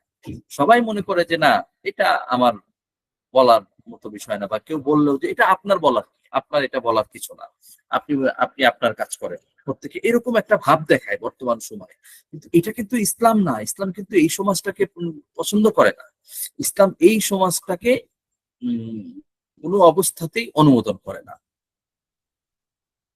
তো তো এই জন্য এটা খুবই গুরুত্বপূর্ণ একটা ব্যাপার যে ইসলামী খেলাফত যখন প্রতিষ্ঠা হবে তখন ইসলামী খেলাফত পৃথিবীর মধ্যে এই জিনিসগুলো, সৎ কাজের আদেশ অসৎ কাজের নিষেধ, এটাকে প্রতিষ্ঠা করবে। আচ্ছা, আপনারা অনেকেই দেখছেন কিছু কিছু করে প্রশ্ন করছেন, ইনশাআল্লাহ আমরা প্রশ্নগুলোর উত্তর দিব। আমাদের ধারাবাহিক আলোচনাটা শেষ হলে আমরা প্রশ্নগুলোর উত্তর দিব ইনশাআল্লাহ। এরপর আমরা এই পয়েন্টটা নিয়ে শুধু একটু বড় করে আলোচনা করব, সামনের পয়েন্টগুলো নিয়ে আমরা খুব সংক্ষেপে আলোচনা করব, যেহেতু আসলে এই লম্বা আলোচনা এখন করার সুযোগ নেই। আমরা ইনশাআল্লাহ আমাদের ধারাবাহিক তো অনেকগুলো ক্লাস আছে, প্রত্যেক ক্লাসের মধ্য দিয়ে আমরা কিছু কিছু করে জানবো ইনশাআল্লাহ। একটা জিনিস মনে রাখতে হবে, এই যে আপনি একটা জিনিস জানছেন, আপনি যদি এই পুরো কোর্স থেকে যদি আপনার একটা চিন্তা যদি সঠিক হয়, তাহলে সেই সঠিক চিন্তার উপরে ভিত্তি করে আপনি, মানুষ কিন্তু যা কাজগুলো করে, মানে আজকে এই যে আপনি কাজ, আপনি আপনি যে আমাদের এই কোর্সে ভর্তি হয়েছেন বা কোর্সে জন্য যে আপনি যুক্ত হয়েছেন ক্লাসটাতে, এটার দ্বারা কিন্তু বোঝা যায় যে আপনি ইসলামী খেলাফতকে ভালোবাসেন, ইসলামী খেলাফত প্রতিষ্ঠিত হোক এটা চান। সেটা চান বলে আপনি সেটা জানার জন্য একটা নিয়ত করেছেন, ইচ্ছা করেছেন। আপনি হয়তো আপনার সাথী, পরিচিত বন্ধু বান্ধব, বন্ধু মহলে আপনি হয়তো আলোচনা করেন যে না, পৃথিবীতে ইসলামী খেলাফত প্রতিষ্ঠা হওয়া দরকার, ইসলাম প্রতিষ্ঠা হওয়া দরকার, আল্লাহর বিধান প্রতিষ্ঠা হওয়া দরকার, কোরআনের শাসন প্রতিষ্ঠা হওয়া দরকার। এটা হয়তো আপনি আপনার বন্ধু মহলে, আপনার সার্কেলের মধ্যে, আপনার কলিগদের সাথে আপনি আলোচনা করেন, কিন্তু আপনার হয়তো এই বিষয়ে বিস্তারিত নলেজ নাই, বিস্তারিত জানাশোনা নেই। এই জন্য হয়তো আপনি অনেক সময় এমন কথাও বলে ফেলেন যেটা আসলে ইসলামী শরিয়ার সাথে যায় না। তো এইটা একটা ব্যাপার যে আমাদের এই কোর্সগুলোর মাধ্যমে দেখা যাবে কি যে আপনার সেই ভুল ধারণাগুলো ঠিক হবে। আপনি একরকম মনে করছেন কিন্তু আসলে সেই বাস্তবতাটা ভিন্ন। তো আপনার সেই ভিন্ন বাস্তবতাটা আপনার জানার জন্য কিন্তু আপনাকে চেষ্টাটা করতে হবে, আপনাকে জানতে হবে, আপনাকে এটার জন্য পড়াশোনা করতে হবে। পৃথিবীতে আসলে জানার কোনো বিকল্প নেই। আপনি না জানাটা, পৃথিবীতে মানুষের সবচেয়ে বড় শত্রু হলো, একটা বড় শত্রু হলো না জানা, এর চেয়েও বড় শত্রু হলো ভুল জানা। কোনো মানুষ যদি ভুল জানে কোনো একটা কিছু, তাহলে সেইটা তাকে ভুল পথে পরিচালিত করবে। ধরেন একজন মানুষ রাস্তা জানে না, কোনো একটা জায়গায় গেল, সে রাস্তা জানে না, তাহলে সে কি করবে? অন্য আরেকজনকে জিজ্ঞেস করবে যে ভাই এটা রাস্তা কি, এটা তো আমরা জানি না, তো এটা রাস্তাটা আমাকে দেখায় দেন। সে আম, সেই মানে জেনে নিয়ে সে রাস্তা জানার চেষ্টা করবে। কিন্তু কেউ যদি ভুল জানে, অর্থাৎ সে যদি জানে যেটা তার আসল রাস্তা, যেমন ধরুন আমরা যদি উদাহরণ দেই, চিটাগাং বিভাগ একদিকে, সিলেট বিভাগ আরেক দিকে, কাঁচপুরের পর দুইটা রাস্তা দুই দিকে বিভক্ত হয়ে যায়।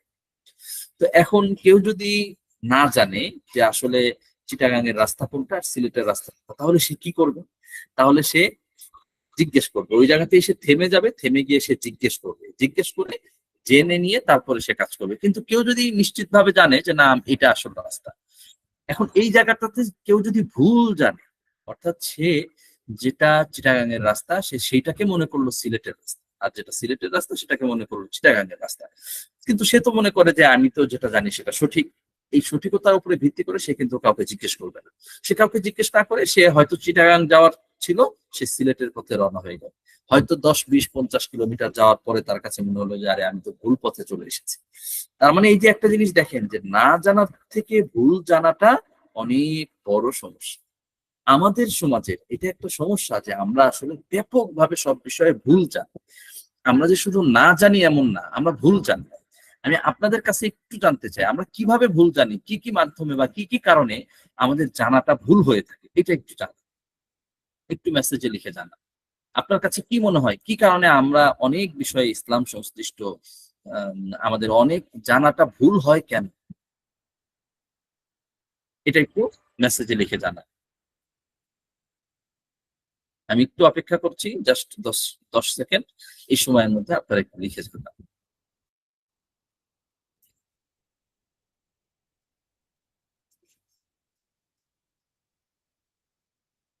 যারা ইউটিউব থেকে লিখছে দেখছেন তারা ইউটিউবের কমেন্টেও লিখে জানাতে পারেন।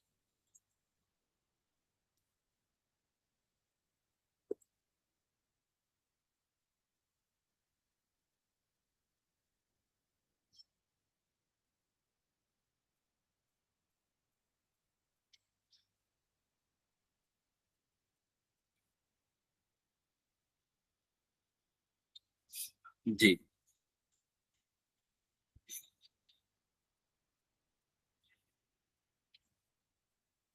সব করছে। আমরা এটা চাই না, আমরা এটা মনে করি না যে কেউ শুধুমাত্র আর্থিক সংকটের কারণে সে কোনো একটা দিনই শিক্ষা থেকে বা অন্তত আমরা আমাদের জায়গা থেকে আমাদের শিক্ষা থেকে সে বঞ্চিত হবে, এটা আমরা কখনো করি না।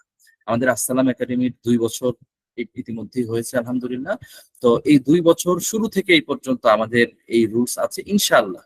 আল্লাহ তাআলা যতদিন এই একাডেমিকে আল্লাহ তাআলা প্রতিষ্ঠিত রাখেন, ইনশাআল্লাহ আমাদের সবসময় এই নীতি থাকবে।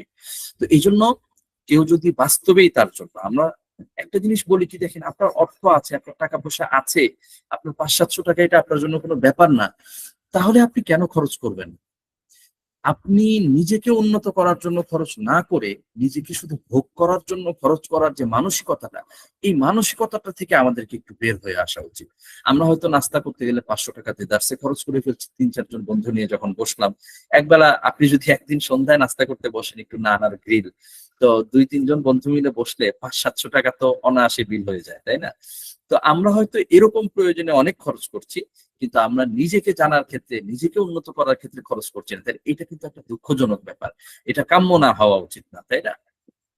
এইটার জন্য আরকি আমাদের কথা হলো যে না, এরকমটা যেন আমরা কেউ না করি। কিন্তু যাদের বাস্তবিক পক্ষেই যাদের জন্য ওজর আছে, যার জন্য কষ্টকর হয় তাদের সকলের জন্য তারা আপনাদের যে নম্বর আছে আমাদের যে নম্বর আছে সেই নম্বরে যোগাযোগ করেন।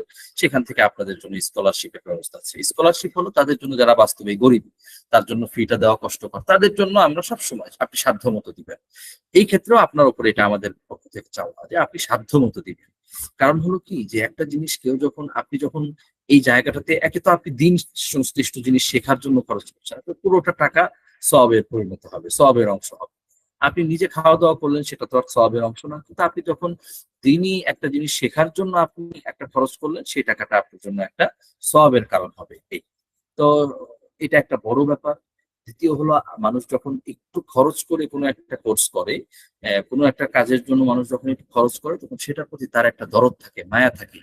সেই কোর্সটাকে ঠিকভাবে করা, শেষ পর্যন্ত যাওয়া। আমরা তো এখন ওই যে আমি শুরুতেই বললাম, আমরা এখন অনেক বেশি জিনিসের সাথে এনগেজড হয়ে গেছি। সবকিছু আমাদেরকে টানে, প্রতিনিয়ত টানে।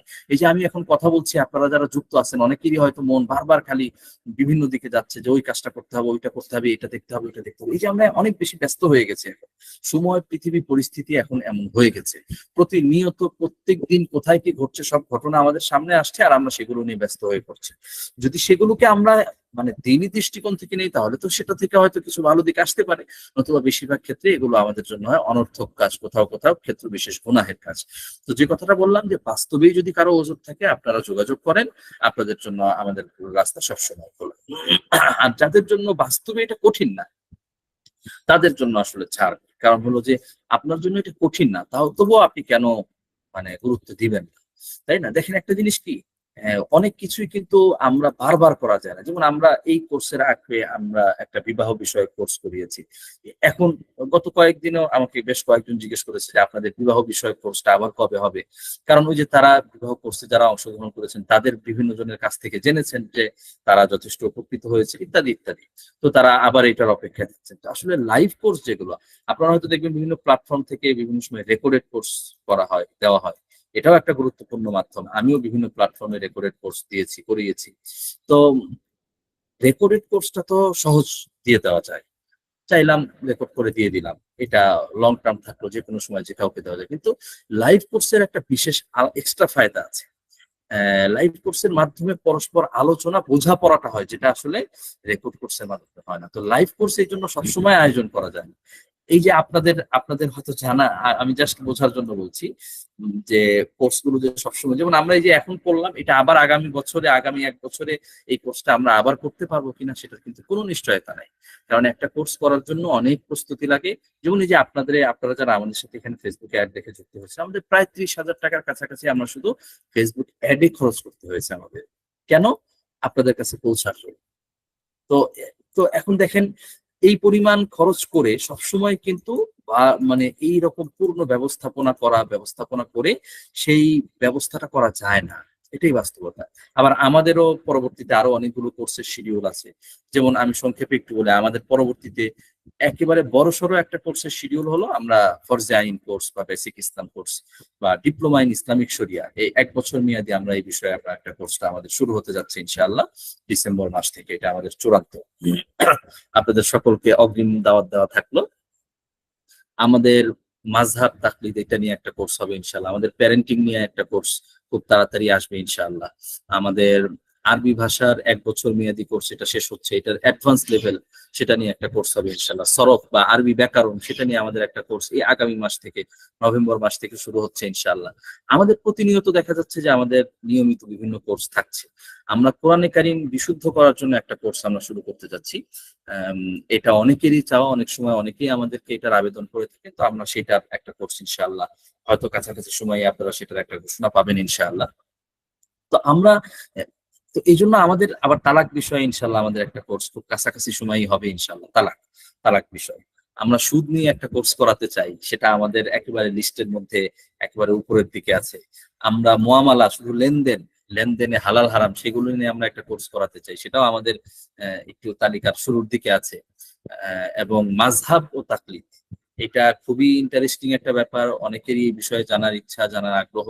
তো সেইটা নিয়েও আমাদের একটা কোর্স করানোর ইচ্ছা। তো সেটাও ইনশাআল্লাহ খুব তাড়াতাড়ি একটার পর একটা বিভিন্ন কোর্স গুলোর ঘোষণা আসবে ইনশাআল্লাহ। তো আর হলো আমাদের 1 বছর মেয়াদী আরবি ভাষা শিক্ষা কোর্স।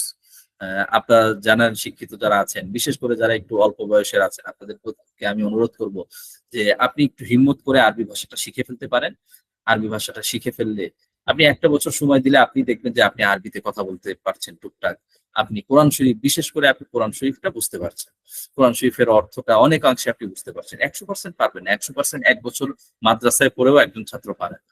তো আপনি আংশিক পারবেন, মোটামুটি কিছু কিছু পারবেন। এরপরে আবার আরেকটা বছর অ্যাডভান্স লেভেল পড়লে আশা করা যায় যে 2 বছরের মধ্যে আপনি মোটামুটি আপনি এই যেকোনো কোরআন শরীফের যেকোনো জায়গাটা দেখে পড়ে আপনি বুঝতে পারবেন। তো আমরা 2য় বর্ষের যারা আমাদের 1 বছর মেয়াদী আরবি ভাষার একটা কোর্স তো চলমান আছে, তাদের আগামী জানুয়ারি থেকে তাদের 2য় বর্ষ শুরু হবে।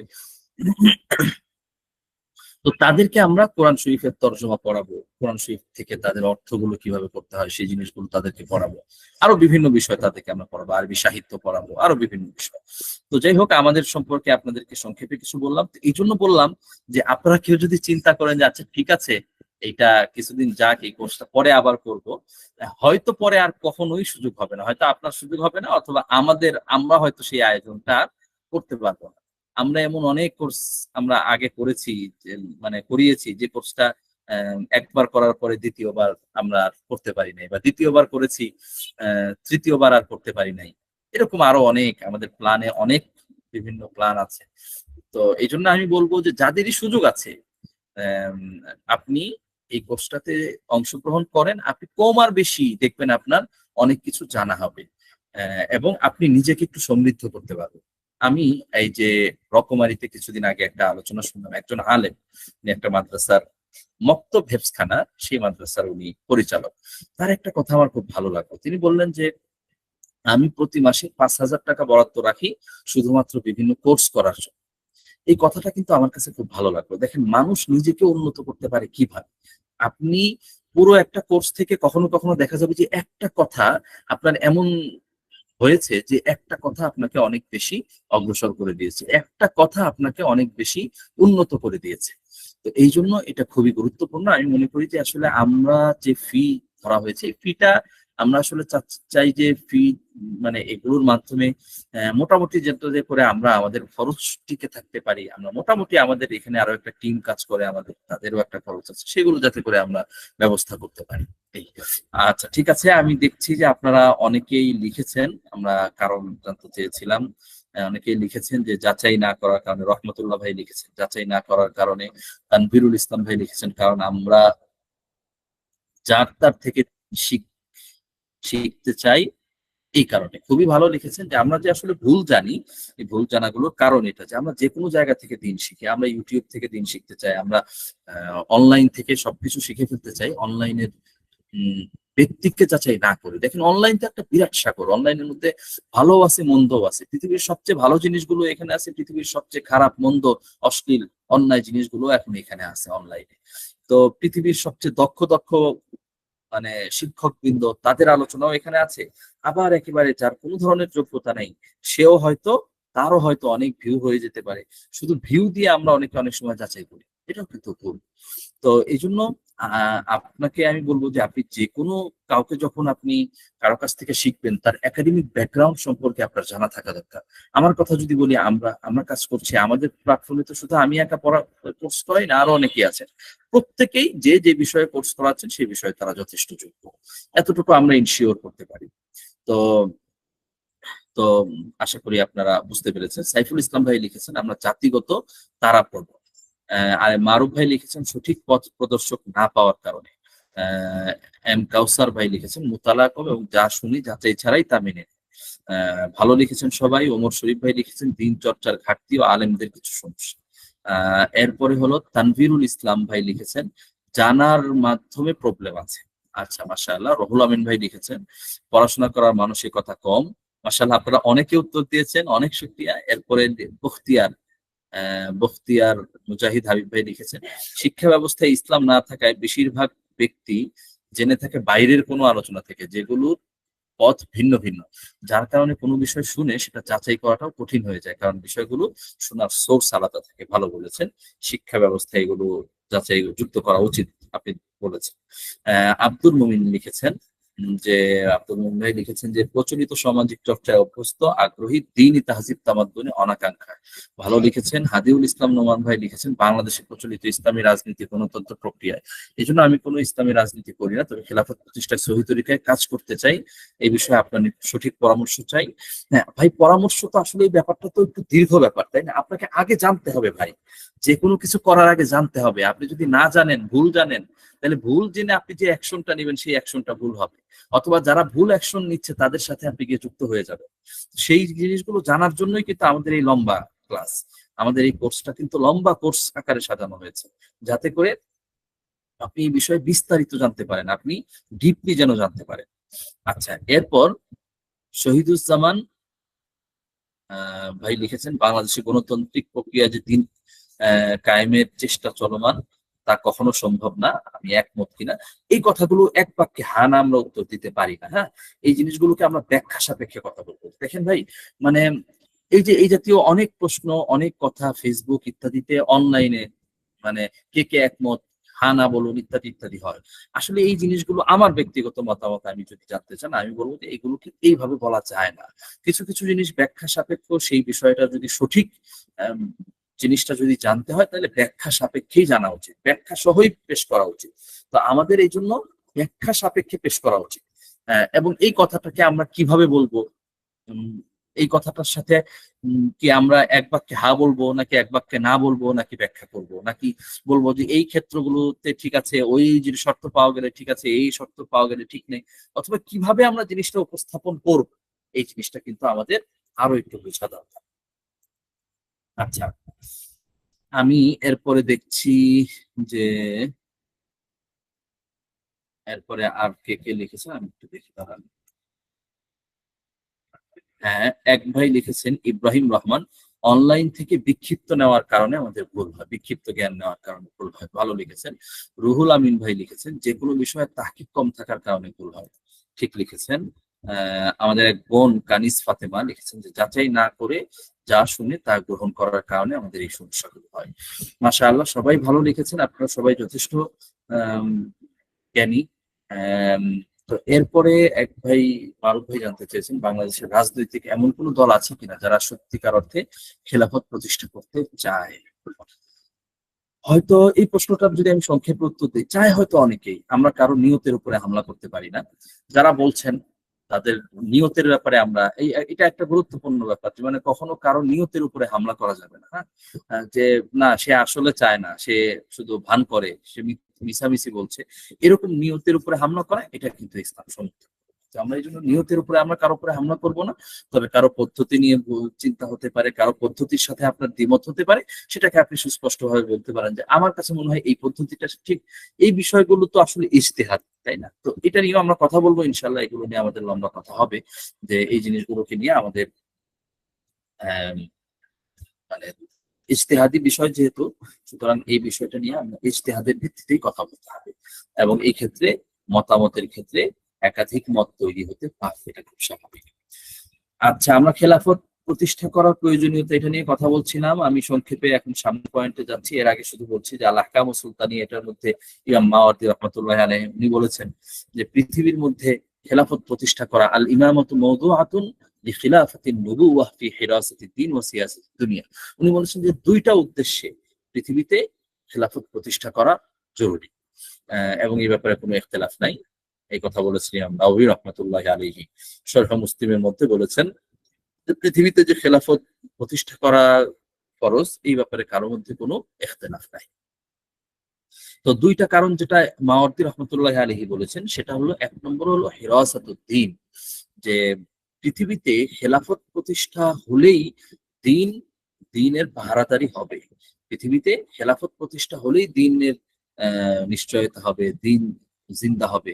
সিয়াসাতিদ দুনিয়া, এবং পৃথিবীর পরিচালনা, দুনিয়ার পরিচালনা, এই কাজগুলোর জন্য আসলে আহ, পৃথিবীতে খেলাফত প্রতিষ্ঠা করাটা খুবই জরুরি।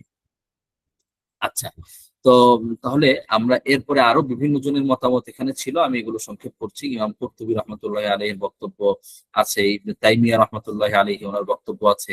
এই বিষয়ে অনেকগুলো হাদিস আছে, মুসনাদে আহমদের হাদিস আছে, বিভিন্ন কথা, যে খেলাফত, একটা হাদিস শুধু আমি পড়ছি, মুসনাদে আহমদের এই প্রথম হাদিসটা শুধু পড়ছি। হযরত হুযায়ফা রাদিয়াল্লাহু তাআলা আনহু উনি বলেন যে আল্লাহ রাসূল সাল্লাল্লাহু আলাইহি ওয়াসাল্লাম বলেছেন, তাকুনুন নুবুওয়াতু ফীকুম মা শা আল্লাহু আন তাকুন, যে আল্লাহ রসুল বলছেন যে আল্লাহ তাআলা যতদিন চান ততদিন তোমাদের মধ্যে নবুয়ত থাকবে, অর্থাৎ আল্লাহ রসুল যতদিন আল্লাহ তাআলা চান ততদিন জীবিত থাকবে। সুম্মা ইয়ারফাউহা আল্লাহু ইযা শাআ আন ইয়ারফাহা, যখন আল্লাহ তাআলা নবুয়তকে উঠিয়ে নিতে চান তখন আল্লাহ তাআলা নবুয়তকে উঠিয়ে নিবেন, তো কারো কিছু করার থাকবে না। সুম্মা তাকুনু খিলাফাতুন আলা মিনহাজিন নবুওয়া, তারপর পৃথিবীতে নবুয়তের আদর্শ অনুসরণ করে খেলাফত প্রতিষ্ঠিত হবে। ফাতাকুনু মা শা আল্লাহু আন তাকুনা, তারপর যতদিন সেটা থাকাটা আল্লাহ তাআলা চান ততদিন সেটা থাকবে। সুম্মা ইয়ারফাউহা আল্লাহু ইযা শাআ ইয়ারফাহা, এরপর আল্লাহ তাআলা যতদিন, যখন আল্লাহ তাআলা চান তখন আল্লাহ তাআলা সেটাকে উঠিয়ে দিবেন।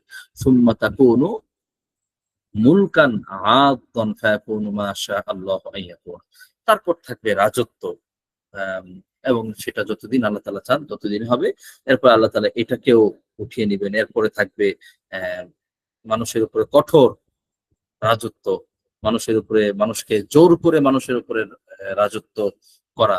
এরপরে এরকম অবস্থা থাকবে, এবং এটা আল্লাহ তাআলা যতদিন চান ততদিন হবে।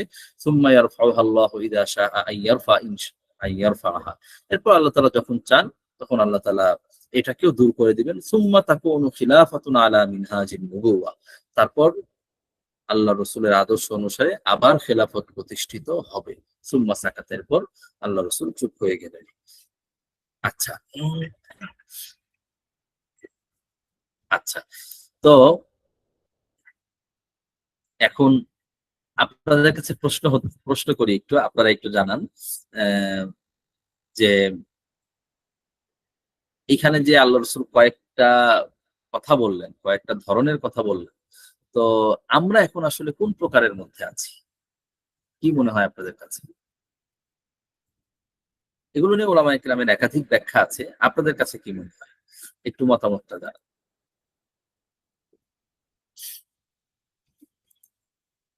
আচ্ছা, আমি একটু মাইক গুলো চালু করে দিচ্ছি, আপনারা মুখেও মানে জাস্ট যারা বলতে চান মাইক্রোফোনটা চালু করেও বলতে পারেন।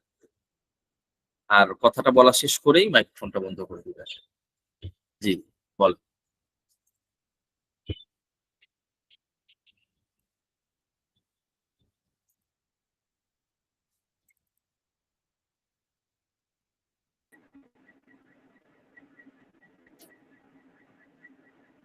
হ্যাঁ, বলেন যে কেউ, অথবা লিখে দেন। আসসালামু আলাইকুম রহমতুল্লাহ। ওয়ালাইকুম আসসালাম।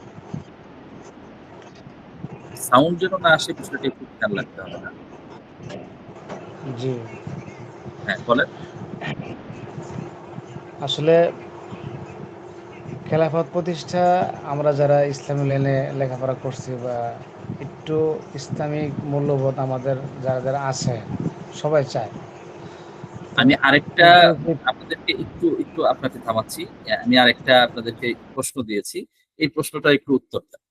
এই দেখেন, একটা গুগল ফর্ম দেওয়া হয়েছে, এটার একটু উত্তর দেন। জি ভাই, আর যাদের সুযোগ আছে তারা ফাঁকে ফাঁকে বলেন। আপনাদের কথাগুলো শুনছি, বলেন। ভাই বলছিলেন।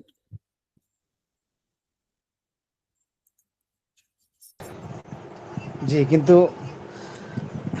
যে যে পরিবেশ পরিস্থিতি আমাদের বাংলাদেশে মনে হয় না এরকম অবস্থা আসবে, আর আসলেও হয়তো আমরা নাও পেতে পারি। আহ, আচ্ছা, এখন যে পরিবেশটা তৈরি হয়েছে এই পরিবেশের মধ্যে সমস্ত ইসলামিক দলগুলো যদি একত্র হয়ে যায়, আশা করা যায় কোনো একটা কিছু হইতে পারে, কিন্তু আমরা তো তা দেখতেছি না। এই পরিবেশ কিভাবে তৈরি হবে, অথচ যারা ইসলামী দল করতেছে সবাই তো মোটামুটি জানে, বুঝে। শুরুর দিক দিয়েই পট পরিবর্তনের শুরুর দিক দিয়েই একটা হয়েছিল, ওলামাদের একটা কী বলে কনফারেন্স হয়েছিল। সেখানে সম্ভবত মুফতি মিজানুর রহমান সাহেব কিছু ভূমিকা রাখছিল। কথাগুলি খুব যুক্তি এবং খুব গুরুত্বপূর্ণ। এই কথাগুলির উপর পরবর্তীতে এরকম কোনো কিছু দেখতেছি না আসলে, শুধু আচ্ছা।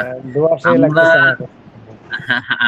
আপনার যে মনের কষ্টটা, যে বক্তব্যটা, এই বক্তব্যটা আমি আশা করি যে সবাইকেই আসলে এই কথাগুলো স্পর্শ করে, সবাই আসলে এইভাবে কামনা করে, চায়। তো আমরা আসলে কি, আমরা অন্যরা কে কি করলো না করলো সেটা নিয়ে আসলে কথা বলে যেহেতু কোনো ফলাফল হয় না, এই জন্য সেটা নিয়ে আমরা বেশি কথা বলতে চাই না। আমরা চাই যে আমরা কি করতে পারি, আমরা আমাদের করণীয় কি, সেটা নিয়ে আমরা কথা বলি, যাতে কম আর বেশি আমরা কিছুটা বাস্তব ধর্মী মানে উদ্যোগ, অ্যাকশন প্ল্যান নিতে পারি। আমরা অন্যরা করলো না সেটার কারণে আমরা হতাশ হয়ে আমরা ছেড়ে দিলাম, এটা আসলে আমরা মনে করি না করা উচিত। এখানে আমার আরেকটা জানার বিষয় হচ্ছে যে আহ, অনেক যেমন মনে করেন জামাতে ইসলাম ধরতে গেলে যেমন দারুন নাজাত এবং চরমনাক হিসাবের যেমন পাশাপাশি একটা ধর্মীয় প্রতিষ্ঠান আছে, নিজস্বভাবে চালাচ্ছেন। আমরা কমবি অঙ্গন থেকে যদি এইভাবে আগাতে, যেমন তারা যেমন দুনো শিক্ষায় শিক্ষিত হইয়া সরকারের বিভিন্ন গুরুত্বপূর্ণ জায়গায় অবস্থান করছেন, আমাদের কিন্তু ওরকম কিছু দেখতেছি না।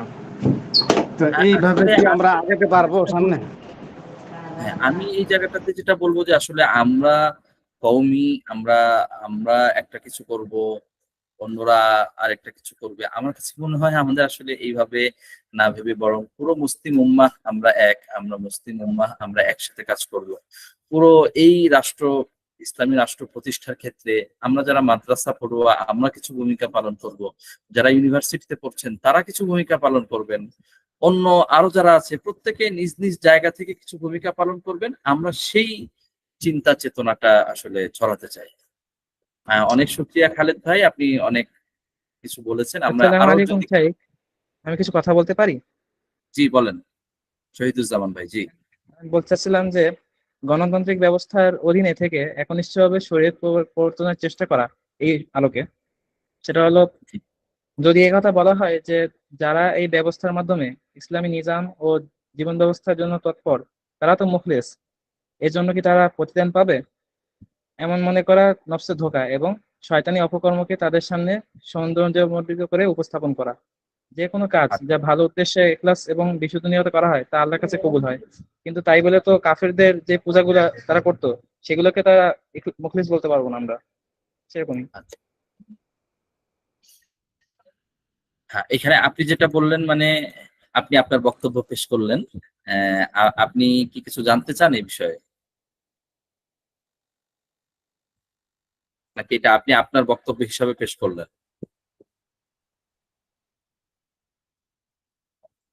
আচ্ছা, ঠিক আছে, আপনার কথা শুনছি না। ঠিক আছে ভাই, আপনি আপনার বক্তব্য পেশ করেছেন, আমরা এই ব্যাপারে এখন কোনো মন্তব্য করছি না। আমরা ইনশাআল্লাহ সামনে আরো যখন আসবে, আসলে এই জাতীয় বিষয়গুলো একটু বিস্তৃত ব্যাপার, তো এগুলোকে নিয়ে খণ্ডিত মন্তব্য করার দ্বারা বিষয়গুলোকে পূর্ণাঙ্গরূপে স্পষ্ট করা যায় না। আমরা ইনশাআল্লাহ, আপনারা যারা আমাদের লাইভ কোর্সে অংশগ্রহণ করবেন, আপনাদের সাথে এগুলো নিয়ে লম্বা কথা হবে, আলোচনা হবে। ইনশাআল্লাহ আমরা এই বিষয়গুলোতে কোরআন হাদিস সামনে রেখেই আমরা কথা বলবো। আমরা কোরআন হাদিসের বাইরে থেকে কোনো কথা বলবো না। যে কোনো কিছুকে আমরা শুধু আবেগ দিয়ে ভাববো না, আমরা কোরআন হাদিসটাকে মূল রেখেই আমরা যে কোনো সমস্যার সমাধান করার চেষ্টা করবো ইনশাআল্লাহ। হ্যাঁ, আর কি কেউ কিছু বলবেন? আমি আসলে মূলত প্রশ্ন করেছিলাম যে আমরা আল্লাহ রসুলের একটা হাদিস পড়েছিলাম, সেই হাদিসের আলোকে আমরা বর্তমানে কোন সময়টাতে আছি সেটা জানতে চেয়েছিলাম। তো কেউ যদি এই বিষয়ে কিছু বলতে চান।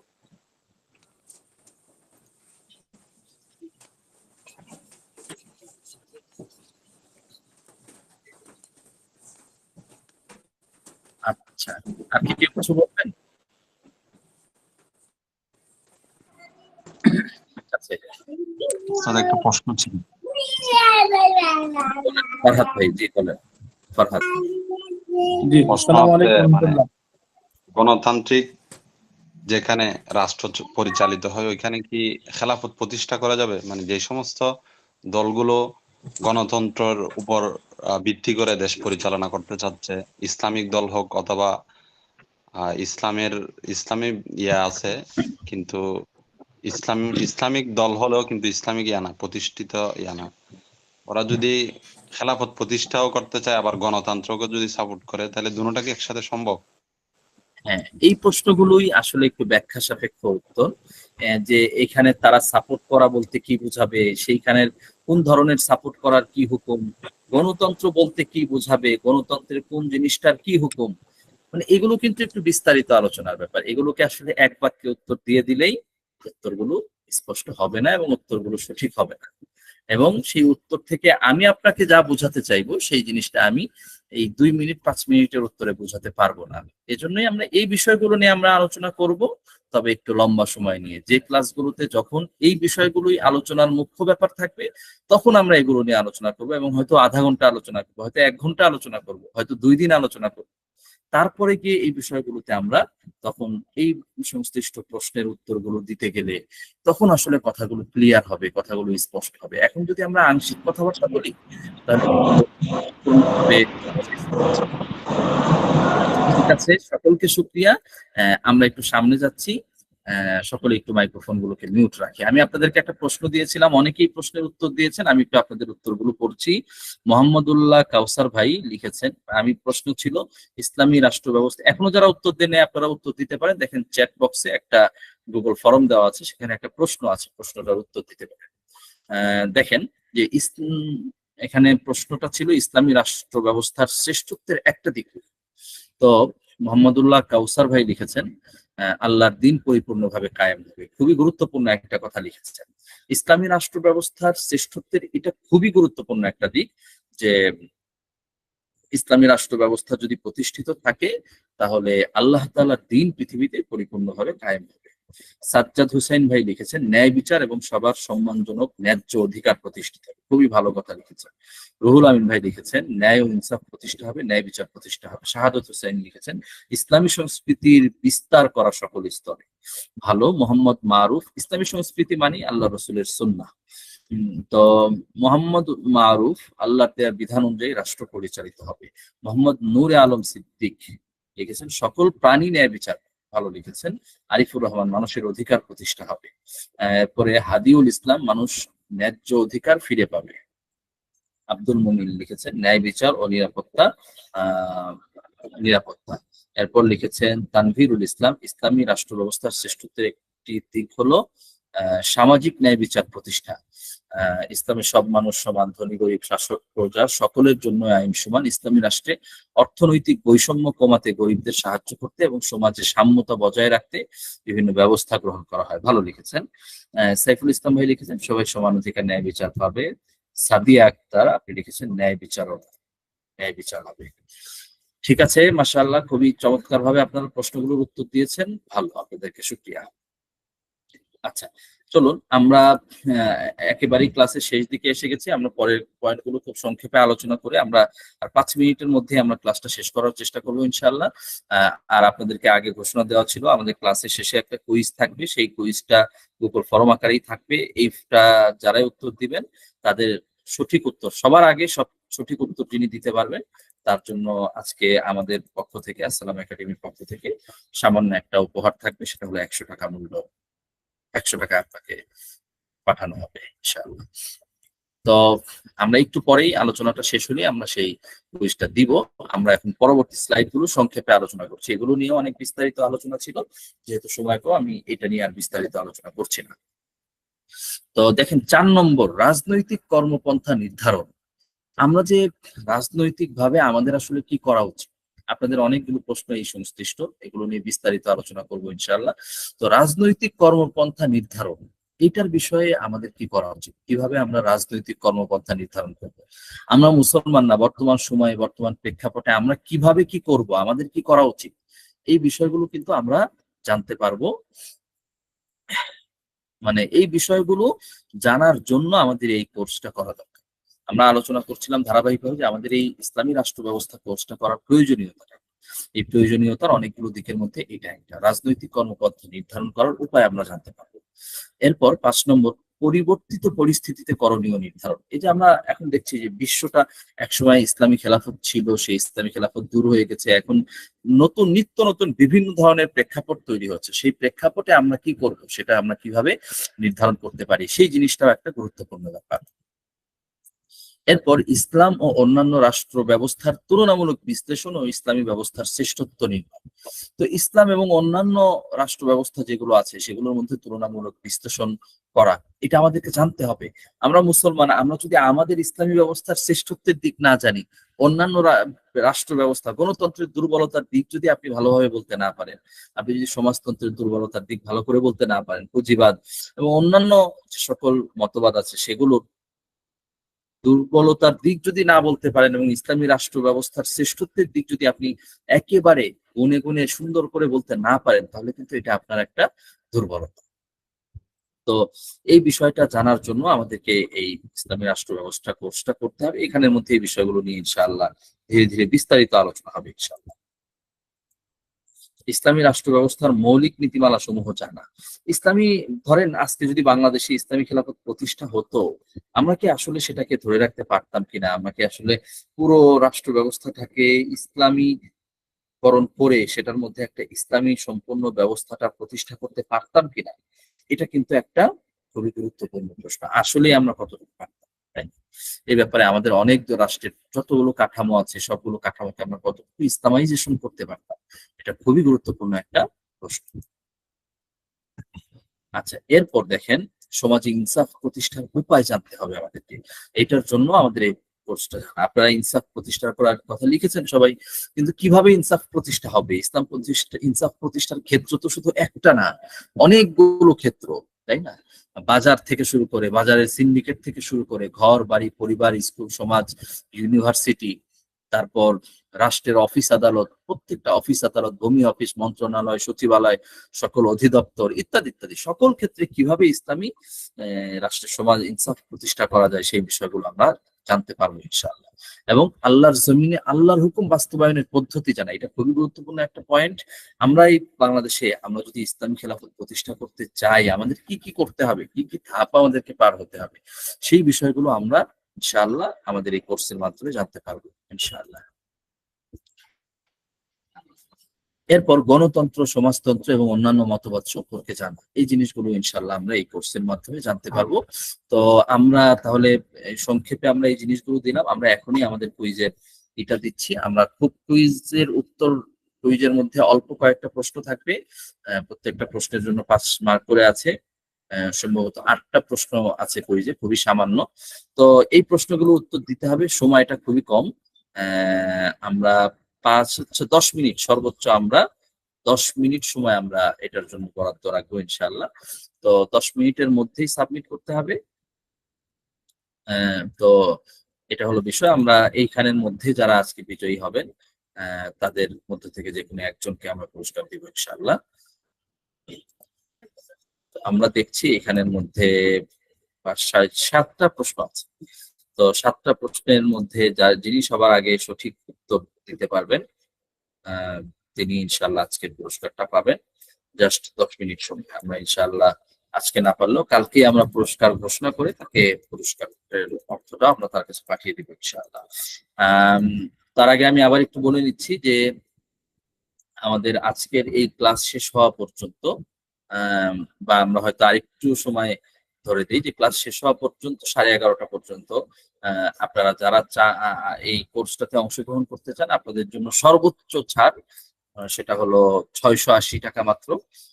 যে কোর্সটার ফি হলো 2000 টাকা। এই কোর্সটা হয়তো আমাদের প্রথম 30 জনের কোটা শেষ হয়ে গেলেই তারপরে আর এটা 780 টাকায় রেজিস্ট্রেশন করা যাবে না, ফিটা তখন বেড়ে যাবে, হয়তো 1000-এর মতো হয়ে যাবে। তো আজকের ক্লাসের এই সুযোগটাই শেষ, হয়তো সামনে আমরা আর এই অফারটার কখনো ঘোষণা করব না। তো এই জন্য যারাই আমাদের এই কোর্সটাতে অংশগ্রহণ করতে চান, আপনাদের জন্য অনেক বড় একটা সুযোগ আমরা দিয়ে রেখেছি। আশা করি আপনারা সবাই এই সুযোগটা গ্রহণ করবেন এবং আপনারা সবাই এই সুযোগটা গ্রহণ করে এই কোর্সটাতে দ্রুত অংশগ্রহণ করবেন। মনে রাখবেন, আপনি এখানে অল্প কিছু জিনিসও যদি জানেন, এই প্রত্যেকটা জানা আপনাকে অনেক বেশি সমৃদ্ধ করবে ইনশাআল্লাহ। আচ্ছা, আমি লিঙ্কটা এখনই দিয়ে দিচ্ছি, এরপরে আপনাদের ছোটখাটো কিছু প্রশ্ন আছে, সেই প্রশ্নগুলোর উত্তরটা আমি দিব ইনশাআল্লাহ। হ্যাঁ, দেখেন আপনাদের একটা গুগল ফর্ম লিংক দেওয়া হয়েছে। সকলেই জাস্ট 10 মিনিট সময়, 10 মিনিটের মধ্যে সকলে এই ফর্মটা পূরণ করেন। যারাই পারবেন, যারাই পূরণ করবেন তাদের মধ্য থেকে সর্বশেষ যে ফর্মটা দেওয়া হয়েছে, দেখেন 11:02-তে যে ফর্মটা দেওয়া হয়েছে সেটা, এর আগেও একটা ফর্ম আছে, সেটা কিন্তু না। আচ্ছা, এবার আমি আপনাদের কিছু প্রশ্নের উত্তর দিচ্ছি। হ্যাঁ, প্রত্যেকে একটু এইগুলো পূর্ণ করা শুরু করে দিতে পারেন। আমি দেখছি মোহাম্মদ কাউসার ভাই লিখেছেন যে আপনি কোর্সটা করতে আগ্রহী, শুকরিয়া। আপনি দ্রুত ফিটা পাঠিয়ে কনফার্ম করে ফেলুন আপনার অংশটা। এরপরে মুসলিম ও মুসলিম নির্বিশেষে সমগ্র মানবতার জন্য কল্যাণ করা, ভালো বলেছেন। এরপরে আল্লাহর হুকুম পালন করা সম্ভব হবে। HM সাইদ মাহমুদ, আপনি লিখেছেন যে গত ক্লাসে টাকা পাঠিয়েছিলেন, এখনো কনফার্ম করা হয়নি। ভাই, আপনি টাকা পাঠিয়ে কি রেজিস্ট্রেশন করেছেন কিনা? আপনি সম্ভবত রেজিস্ট্রেশন করেন নাই। এই যে উপরে যে ফর্মটা দেওয়া আছে রেজিস্ট্রেশনের জন্য, যে ফর্মটা, আমি একটু সর্বশেষ ফর্মটাকে আবার দিতে অনুরোধ করছি আমাদের রায়হান ভাইকে। তো তো ওই ফর্মটার মধ্যে আপনি রেজিস্ট্রেশন করে আপনার তথ্যগুলো আমাদের কাছে যদি না দেন, আমরা কিভাবে আপনার সাথে যোগাযোগ করবো বলেন? আপনি এই ফর্মের মাধ্যমে রেজিস্ট্রেশন করেন, করে আপনি যে টাকা পাঠিয়েছেন সেটার যাবতীয় তথ্যগুলো সেই ফর্মের মাধ্যমে দিয়ে সাবমিট করেন, এবং সেখানে আপনি গ্রুপের লিংক পাবেন, গ্রুপে রিকোয়েস্ট দেন, আপনার টাকাটা কনফার্ম করে দ্রুত আমরা হয়তো কালকের মধ্যেই আমরা আপনাকে মানে আমাদের পেইড কোর্সের যে গ্রুপ আছে সেই গ্রুপে যুক্ত করে দিই। আচ্ছা, তো আশা করি সবাই বুঝতে পেরেছেন। সবাইকে অনুরোধ করব যে দ্রুত আপনারা গুগল ফর্মটার প্রশ্নগুলোর উত্তর দেন। জি, দ্রুত গুগল ফর্মের প্রশ্নগুলোর উত্তর দেন।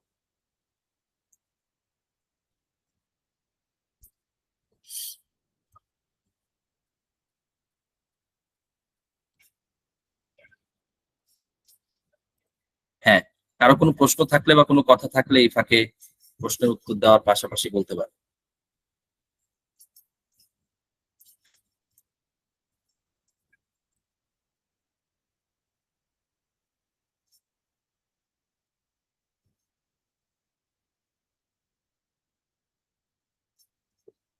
হ্যাঁ, আমি দেখছি যে ভাই লিখেছেন যে পৃথিবীতে কোথাও কখনো গণতন্ত্রের মাধ্যমে ইসলাম কায়েম সম্ভব হয়নি। এর কারণ গণতন্ত্র অধিকাংশ মানুষের মত অনুসরণ করা হয়, আর এই পদ্ধতি আহলুস সুন্নাহ ওয়াল জামাআহ নস আদর্শের বিপরীত। কোনো সন্দেহ নাই, গণতন্ত্র ইসলাম বিরোধী, গণতন্ত্র ইসলামের আদর্শ কোন ইসলামের পদ্ধতি না। তো গণতন্ত্রের পুরো গণতন্ত্রকে আমরা কিভাবে বিশ্লেষণ করব সেটা একটা ব্যাপার, গণতন্ত্রের কোন অংশকে আমরা কিভাবে মূল্যায়ন করব সেটা একটা ব্যাপার। ইনশাআল্লাহ সেগুলো নিয়ে আমরা লম্বা কথা বলবো ইনশাআল্লাহ। এরপরে আপনি লিখেছেন গণতন্ত্র অধিকাংশ মানুষের মত অনুসরণ করা হয়। হ্যাঁ, ঠিক আছে, এই পদ্ধতি আহলুস সুন্নাহ ওয়াল জামাআহ নস আদর্শের বিপরীত। এই কথাটা ব্যাখ্যা সাপেক্ষ, এই কথাটা পুরোপুরি হলো না। অধিকাংশ মানুষের মতের উপরে ফায়সালা করাটা আহলুস সুন্নাহ ওয়াল জামাআহর আদর্শের বিরোধী, এই কথাটা আসলে ভাই এভাবে বলা যায় না। কত ক্ষেত্রে ইসলামে মানে এই অধিকাংশের মতের উপরে ফায়সালা হয়, তাই না? ওমর রাদিয়াল্লাহু তাআলা আনহু, উসমান গনি রাদিয়াল্লাহু তাআলা আনহুকে নির্বাচনের জন্য যাদেরকে আহলুস শুরা বানালেন, তারা কিন্তু অধিকাংশের মতের ভিত্তিতে ফায়সালা করেছিলেন। তো সেজন্যই তিনি সেখানে, ওমর রাদিয়াল্লাহু তাআলা আনহু বলেছিলেন, তোমরা এখানে 6 জন আছো, যদি তোমাদের মধ্যে মতামত হয় তো হলো, মানে অধিকাংশের ভিত্তিতে যদি তোমরা ঠিক করতে পারো তো করো, আর যদি না পারো তাহলে আব্দুল্লাহ ইবনে ওমরকেও তোমরা যুক্ত করে নিবে। 7 জন, সে খলিফা হতে পারবে না কিন্তু সে মতামত দিতে পারবে, যাতে করে বেজোড় সংখ্যক হয়। তো মানে অধিকাংশের মত গ্রহণ করাটাই কোনো আপত্তিকর ব্যাপার, এই কথাটা বলাটা আবার ঠিক না। অধিকাংশের মত গ্রহণ করাটা শুধু গণতন্ত্রই শিখিয়েছে, পৃথিবীতে এর আগে কেউ কখনো অধিকাংশের মতের ভিত্তিতে ফায়সালা করা নেই, এরকম কথাও কিন্তু বলা যাবে না। অধিকাংশের মতের উপরে ভিত্তি করে ফায়সালা করা এটা মানুষের একটা ফিতরি স্বভাবজাত ব্যাপার। গণতন্ত্রের মধ্যে অধিকাংশের মত অনুসরণটা কিভাবে করা হয়েছে, সেটা কোন ক্ষেত্রে, কোন ধরনের নির্বাচনে কোনভাবে প্রতিফলিত হয়, সেটাও একটা ব্যাখ্যা সাপেক্ষ ব্যাপার। আমরা কথা বলবো ইনশাআল্লাহ সেগুলো নিয়ে, এগুলো নিয়ে লম্বা কথা বলতে হবে, আসলে অল্প কথা বললে হবে না। আমি জাস্ট এতটুকু বলছি যে অধিকাংশের মতের উপরে ফায়সালা করে এইটার উপরে আপত্তি করা যাবে না। আমরা অনেক সময় হয় কি, মানে একটা বিষয় বলতে গিয়ে কয়েকটা বিষয়কে তালগোল পাকিয়ে ফেলি, তো এই তালগোল পাকানোটা যাবে না। মানে এই জন্যই আসলে আমাদেরকে এই কোর্সগুলো করতে হবে। আপনি আপনার চিন্তাটার ভুল শুদ্ধ, আপনার হয়তো চিন্তাটার 95 ভাগ ঠিক, 5 ভাগ ভুল আছে, সেই ভুলটা কিন্তু আলোচনা করা ছাড়া সেই ভুলটা ঠিক হবে না। সেই ভুলটার জন্য আপনাকে এই কোর্স করতে হবে লম্বা সময়। আপনি 1 2 3 ক্লাস করে কিন্তু হবে না, আপনি 4টা 5টা ফ্রি ক্লাস অংশগ্রহণ করলে তাতেই সব হয়ে যাবে, এটা না, এটা বাস্তব না। তো এই জন্য আমি বলবো যে এই আপনি যদি বিষয়ে বিস্তারিত বাস্তবেই জ্ঞান অর্জন করতে চান, তাহলে আপনি আমাদের পেইড কোর্সে যুক্ত হন। লম্বা জার্নি আপনার সাথে ইনশাআল্লাহ আমাদের হবে, সেই লম্বা সময়ে আমরা ধীরে ধীরে জিনিসগুলো শিখবো এবং জানবো ইনশাআল্লাহ। তো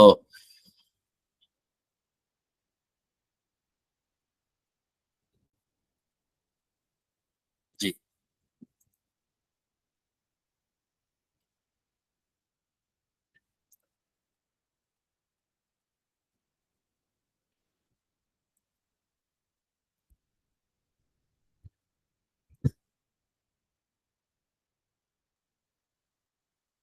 আচ্ছা, আমাদের হ্যাঁ অনেকেই হয়তো ফর্মটা সাবমিট করেছেন, যারা বাকি আছেন খুবই ছোট্ট, আপনারা দ্রুত ফর্মটা সাবমিট করে ফেলুন। প্রত্যেকেই চেষ্টা করুন, প্রশ্নগুলো মোটেও কঠিন না, সহজ প্রশ্ন, কুইজ আকারে প্রশ্ন। আপনি চাইলেই আশা করি উত্তর দিতে পারবেন ইনশাআল্লাহ।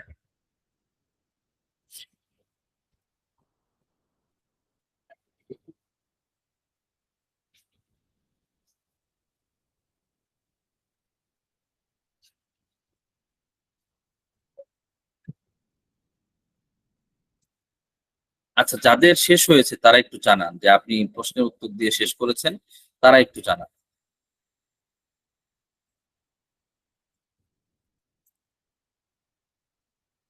অথবা হ্যান্ড রেজ করে জানাতে পারেন বা ভয়েস আকারে বলতে পারেন। হ্যাঁ, আমার শেষ হয়েছে। আচ্ছা, জি মোহাম্মদ রহমতুল্লাহ শেষ উস্তাদ আমারও হয়েছে। শেষ হয়েছে। জি, আচ্ছা, আমার শেষ হয়েছে। মাশাআল্লাহ। আলহামদুলিল্লাহ শেষ হয়েছে। তাহলে অনেকেই করেছেন, আমরা ইনশাআল্লাহ আগামীকালের মধ্যে আপনাদের ফলাফলটা দিয়ে আপনাদের পুরস্কার পৌঁছে দিব ইনশাআল্লাহ।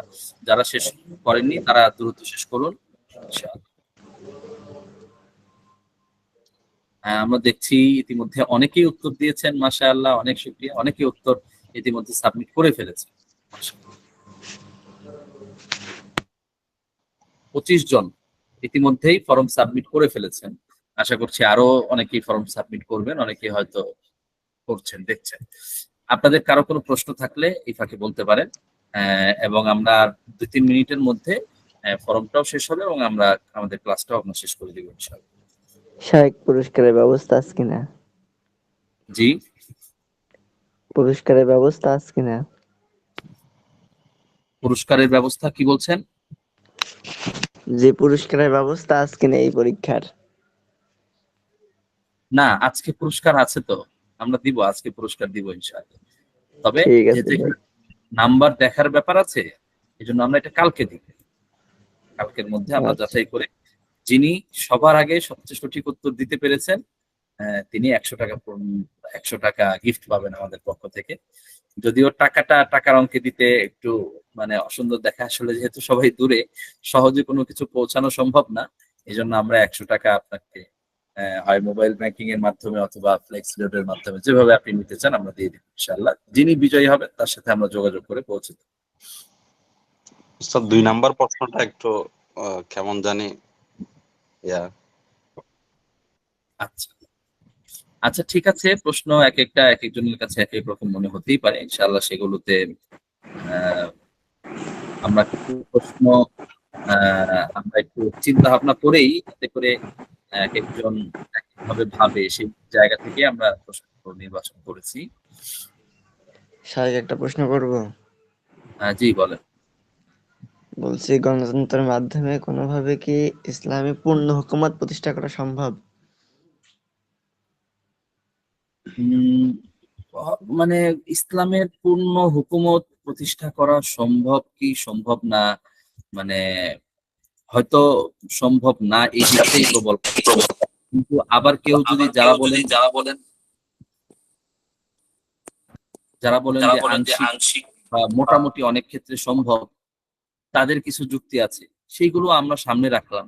আমরা কোন যুক্তির মজবুতি কতটুকু, কোনটার পক্ষের কথা কি আছে, বিপক্ষের কথা কি আছে, সেই সবগুলো জিনিস আমরা আলোচনা করলাম। এরপর যার কাছে যেটা মনে হয় সে ওইটার উপরে থাকুক। আমরা চাই না উস্তাদ যে সবাইকে আমাদের মতের দিকে নিয়ে আসতে। আমরা চাই উস্তাদ যে এই বিষয়গুলো নিয়ে আমরা তর্ক হোক, আলোচনা হোক, বিতর্ক হোক, সবার সামনে সবার মতামত গুলো আসুক, সবাই সবগুলো নিয়ে চিন্তা ভাবনা করতে শিখুক। এরপর মতের দ্বিমত থাকবে, সেই মতের দ্বিমত আপন জায়গায় থাকুক। মতের দ্বিমত দূর করে ফেলতে হবে, এটা কিন্তু কাম্য না। আমরা চাই উভয় মতই থাকুক। কেউ বলুক যে হ্যাঁ এইভাবে এইভাবে আমাদের সম্ভব, কেউ বলুক যে না আমরা মনে করছি এই কারণে সম্ভব না, থাকুক, দুইটা মতই থাকুক। আমরা উভয় মতের যৌক্তিকতাগুলো তুলে ধরি, কার মতের সপক্ষে কি যৌক্তিক দিক আছে, কি অযৌক্তিক দিক আছে, সেগুলো আমরা তুলে ধরি। এটা আমরা আসলে মূলত করতে চাই, যাতে করে মূলত চর্চাটা শুরু হোক। এর মধ্য দিয়ে এক একজন এক এক চিন্তা গ্রহণ করবে, সেখান থেকে কিছু মানুষ তৈরি হবে। আমাদের আসল দরকার হলো 100। আপনি যদি মনে করেন গণতন্ত্রের মাধ্যমে সম্ভব না, তাহলেও আপনি কি পদক্ষেপ নিচ্ছেন, আপনি কি করছেন সেটার জন্য? এটা হলো মানে আমার দৃষ্টিতে, আমি যদি বলি আমার দৃষ্টিতে এটা হলো গুরুত্বপূর্ণ প্রশ্ন, যে আপনি মনে করছেন যে গণতন্ত্রের মাধ্যমে পরিপূর্ণ ইসলামী খেলাফত প্রতিষ্ঠা করা সম্ভব না, বুঝলাম, কিন্তু আপনি করছেনটা কি? আমরা অনেককে হয়তো দেখা গেল যে প্রতিষ্ঠা করা সম্ভব না, কিন্তু উনি জীবনে কোনো কাজই করছেন না, উনি শুধু বিভিন্ন সময় এই চিন্তাটাই করছেন, এর চেয়ে বেশি করছেন। আবার আরেকজন বলছেন যে না এটার মাধ্যমেই করা সম্ভব, এবং সে ইতমিনানের সাথে বসে আছে যে না এই তো ইসলামী খেলাফত প্রতিষ্ঠা হয়েই যাচ্ছে, এই তো অমুক দল ক্ষমতায় গেলে ইসলামী খেলাফত প্রতিষ্ঠা হয়ে যাবে, ইত্যাদি ইত্যাদি। তার সামনে হয়তো বিপরীত দিকগুলো একেবারেই নেই, সেই ব্যাপারে সে একেবারেই বেখবর। তো এটাও তো তার জন্য গাফলতির স্বামী, তাই না? তো আমরা চাই যে এই সবগুলো মাঝামাঝি একটা ভারসাম্যপূর্ণ অবস্থান তৈরি হোক আমাদের। সাজ্জাদ ভাই সম্ভবত কিছু বলতে চান, বলেন। বুঝতাম। এই আলোচনায় আসলে মানে এই আলোচনাগুলো যখন হয় কোনটা দিয়ে কোনটা করা সম্ভব, এটা আমি শুধু এই পার্সপেক্টিভে বলছি না, মানে সব ক্ষেত্রে একটা জেনারেল রুল হইলো প্রথমে হলো টার্মস গুলো ডিফাইন করতে হয় যে এইটা মানে কি বুঝায়, এটার আসলে সুবিধা অসুবিধা, এটার বৈশিষ্ট্য অথবা এটার মূলটা কি। তারপরে দুইটাকে নিয়ে যদি আমরা তফাৎ করি অথবা মিলাই, তখন কিন্তু আসলে উত্তরটা পরিষ্কার হয়ে যায়। যেমন গণতন্ত্রের মূল কথা হলো জনগণের শক্তি, আর ইসলামের মূল কথা হলো আল্লাহ হলো সকল শক্তির উৎস। তো এইখানেই তো আসলে প্রথমেই দুইটা আসলে তফাৎ হয়ে যায়, মানে প্যারাডাইম শিফট হয়ে যায়। এখানে তো আসলে মানে অনেক কিছু অনেক ভাবে যাওয়া যায়, কিন্তু আসলে যদি থিওরিটিক্যাল আলোচনা করি তখন আসলে আর মানে এই জিনিসটা আসলে দুইটা মানে কি বলে এটাকে, ইংরেজি বলে মিউচুয়ালি এক্সক্লুসিভ, মানে পরস্পর মানে এটাকে সাংঘর্ষিক না বলে, আসলে সাংঘর্ষিক না, ঠিক একটা থাকলে আরেকটা থাকবে না। যেমন আমি এট এ টাইমে মানে বাসে এবং প্লেনে থাকতে পারবো না, দুইটা মিউচুয়ালি এক্সক্লুসিভ, যে কোনো একটাতে থাকতে হবে, এরকম আর কি বিষয়টা। ভালো, ঠিক আছে, মাশাআল্লাহ। আপনি যেটা বললেন কোনো সন্দেহ নাই, এই জায়গাটাতে তো আহ, প্রশ্ন আছেই। আপনার কি এই বিষয়ে এই জিনিসটা জানা আছে যে যারা বলেন যে না গণতন্ত্রের মাধ্যমে করা সম্ভব, তারা এই কথাটার কি ব্যাখ্যা দেন? ওনারা আসলে যে ব্যাখ্যায় দেখ সেটা হলো আসলে মানে বিষয়টা উদাহরণ দেওয়া লাগে, মদের বোতলে পানি ভরে বলতেছে আমি মদ খাইতেছি না, না না না না ভাই, বা ওরকম উদাহরণ দিয়ে ওরকম আপনি না। বিভিন্ন জন যে কোনো জিনিসকে যে কোনো ভাবে উদাহরণ দেওয়া যায়, কিন্তু আসলে যৌক্তিক চর্চা করতে গেলে আপনাকে তার ব্যাখ্যাটাও জানতে হবে, তখনই তার আসলে ব্যাখ্যা যেটাই আপনার হোক, যে মানে গবেষণা হলো এই সঠিক। মূলের মধ্যে গেলে কিন্তু আসলে দেখা যাচ্ছে, কিন্তু যদি আমি থিওরিক্যাল বলি, এখানে কিন্তু জি বাই ডিফল্ট হয়তো সবকিছুই করতেছে শরিয়া বা এই মতো, কিন্তু পাওয়ারটা কিন্তু রয়ে যাচ্ছে, it could be changed by majority vote or summons power, মানে জি পাওয়ার বা ডেলিগেশনের ক্ষেত্রে কিন্তু ওই জায়গাটা থেকেই যাচ্ছে। তো তাদের যুক্তি হয়তো আশেপাশে থাকতে পারে, ইনফর্মে থাকতে পারে, কিন্তু অ্যাবসলিউট টার্মসে যদি চলে যায়, যেটা হলো থিওরিটিক্যাল বলি আমরা, এখানে কিন্তু আর আমার কথাটা এম্পিরিক্যাল এই এক্সপেরিয়েন্স নেই। জায়গাটাতেই আমার কথাটা এই জায়গাটাতে আমাদেরকে সবগুলো জিনিস জানতে হবে, আমরা জেনে বুঝে কথা বলার চেষ্টা করব। মানে যখন যে কথাটা বললেন, যখন বিপরীত পক্ষের তিনি যদি হয়তো এমন কিছু যুক্তি দিলেন, হয়তো আপনি সেই মানে সেটা সম্পর্কে আপনি চিন্তাও করেন না, এটা উচিত না। আমি মনে করি যে আমরা সবগুলো জিনিস জানবো, জানার পরে আমরা চিন্তা করব, এরপর আমরা সিদ্ধান্ত নিতে পারবো। এরপর কিছু জায়গা থাকবে যে এটা ইজতেহাদি জায়গা। দেখেন, এটা আর একটা ব্যাখ্যা সাপেক্ষ কথা যে ইসলামী শরীয়ত কোন জায়গাগুলো ইজতেহাদি, কোন জায়গাগুলো মানসুসি। যদি আমি এখানে পরিভাষা ব্যবহার করলাম, এই পরিভাষাগুলোর ব্যাখ্যা আছে। আমরা ইনশাল্লাহ এটা এই ব্যাখ্যা করতেই হবে, মানে এই ব্যাখ্যা না করলে আমরা এই আলোচনার সামনে আগাতেই পারবো না। সেটা আমরা করবো ইনশাল্লাহ। যখন আমরা গণতন্ত্র ইত্যাদি নিয়ে সামনে আলোচনা যাব, তখন আমরা এই ব্যাখ্যাগুলো আগে করে নিব। তো সেই জায়গাগুলো বুঝে রেখে আমরা কোন ক্ষেত্রে কোন মতটাকে আমরা ইসলাম অনুমোদন দিবে, কোন ক্ষেত্রে কোন মতটাকে ইসলাম অনুমোদন দিবে না, মানে সেই জিনিসগুলো ভেবে বুঝে শুনে তারপরে কিন্তু আমাদেরকে কথা বলতে হবে। তখনই আসলে আমাদের কথাটা বাস্তবমুখী হবে। নতুবা আসলে তাহ- দেখা যাবে না, আমাদের সমাজে যেটা হচ্ছে যে এক একজন এক এক চিন্তা নিয়ে আছে, এবং প্রত্যেকে যার চিন্তার আপন চিন্তার মধ্যে দিন দিন কঠোর হচ্ছে, এবং আমাদের মধ্যে আমরা কাছাকাছি আসতে পারছি না। এটার একটা বড় কারণ হলো যে আমরা শুধুমাত্র নিজের চিন্তাটা সম্পর্কে জানছি, অন্যের চিন্তাটা, সেটার যৌক্তিক দিকগুলোকে আমরা ভালোভাবে জানার প্রয়োজন অনুভব করছি না। তাহলে শাহেক জি। বলছি, তাহলে তারা গণতন্ত্র পক্ষে আর গণতন্ত্রের বিপক্ষে ইসলাম প্রতিষ্ঠা করতে চাই, এরকম শাহেকদেরকে এখানে আনা হবে? না, আলোচনা তো আমরাই করবো ইনশাল্লাহ। হয়তো অন্য কোনো ক্লাস দুই চার ক্লাস বিশেষ কেউ নিতে পারে, যদি বাকি মূল আলোচনা ইনশাল্লাহ। যেটা যদি এটার আয়োজন করা হতো, তাহলে সবার জি। মতামতের পক্ষে একটা ভিত্তি করে সবকিছু করা যেত। হ্যাঁ। আমার মনে হয় এটা ভালো হতো। আচ্ছা, ঠিক আছে, সেটা করা গেলে তো ভালো হতো আসলে। যে কাউকে অন্যদেরকে পাওয়া আনা, অন্য আরেকজন মানুষকে একটা ক্লাসে আনলে সেটার জন্য আবার অনেক ব্যাপার স্যাপার আছে, যেগুলো আপনারাও বুঝেন। জি জি তো শাহেক। হুম, অনেক ঝামেলারও ব্যাপার আছে, অনেক কিছুর ব্যাপার আছে, এবং অ্যারেঞ্জ করাটার একটা বড় ব্যাপার আছে। জি সেটা যদি সুযোগ হয় আমরা করবো ইনশাআল্লাহ। আর আপাতত আমরা নিজেরাও একটু আলোচনা করবো ইনশাআল্লাহ, আমরা বিভিন্ন জনের মতামত গুলোকে আপনাদের সামনে তুলে ধরার চেষ্টা করবো ইনশাআল্লাহ, এবং সেগুলোর শাহেক, আলোকে আমরা কিভাবে এই জায়গাগুলোর মধ্যে বাড়াবাড়ি ছাড়াছাড়ি থেকে মুক্ত হতে পারি, আমরা মূলত এই জিনিসটুকুর চেষ্টা করবো ইনশাআল্লাহ, যাতে করে আমরা ইআতেদাল বা ভারসাম্যের উপরে থাকি, আমরা যেন বাড়াবাড়ি ছাড়াছাড়ি থেকে মুক্ত হই। শাহেক, ওস্তাদ, এখানে আরেকটা বিষয় থাকে যে বিষয়ে কথা বলা ভাই ছিল। যেটা বললেন আর কি, যে আরেকজনকে আনার একটা ব্যাপার থাকে, কিন্তু দেখা যায় যে শেখ একজন ঘন্টা আলোচনা কি যখন শেষ? করে, মূল আলোচনা শেষ। মূল আলোচনা শেষ। কেউ চাইলে এখন আপনি চলে যেতে পারেন, মূল আলোচনা শেষ। আপনারা যারা শাহেক, অংশগ্রহণ করেছেন একটা সবাইকে বিষয়, শুকরিয়া। জি, কারো কোনো প্রশ্ন থাকলে বলতে পারেন, আমরা আমাদের মূল ক্লাস শেষ করছি। শুকরিয়া। ওস্তাদ যেটা বলছিলাম একটু, যেটা হলো ভাই যেটা বললেন ওটা একটা থাকে, তারপর দেখা যায় যে একজন যখন আলোচনা করে তখন একটা একটা ক্রমধারা থাকে,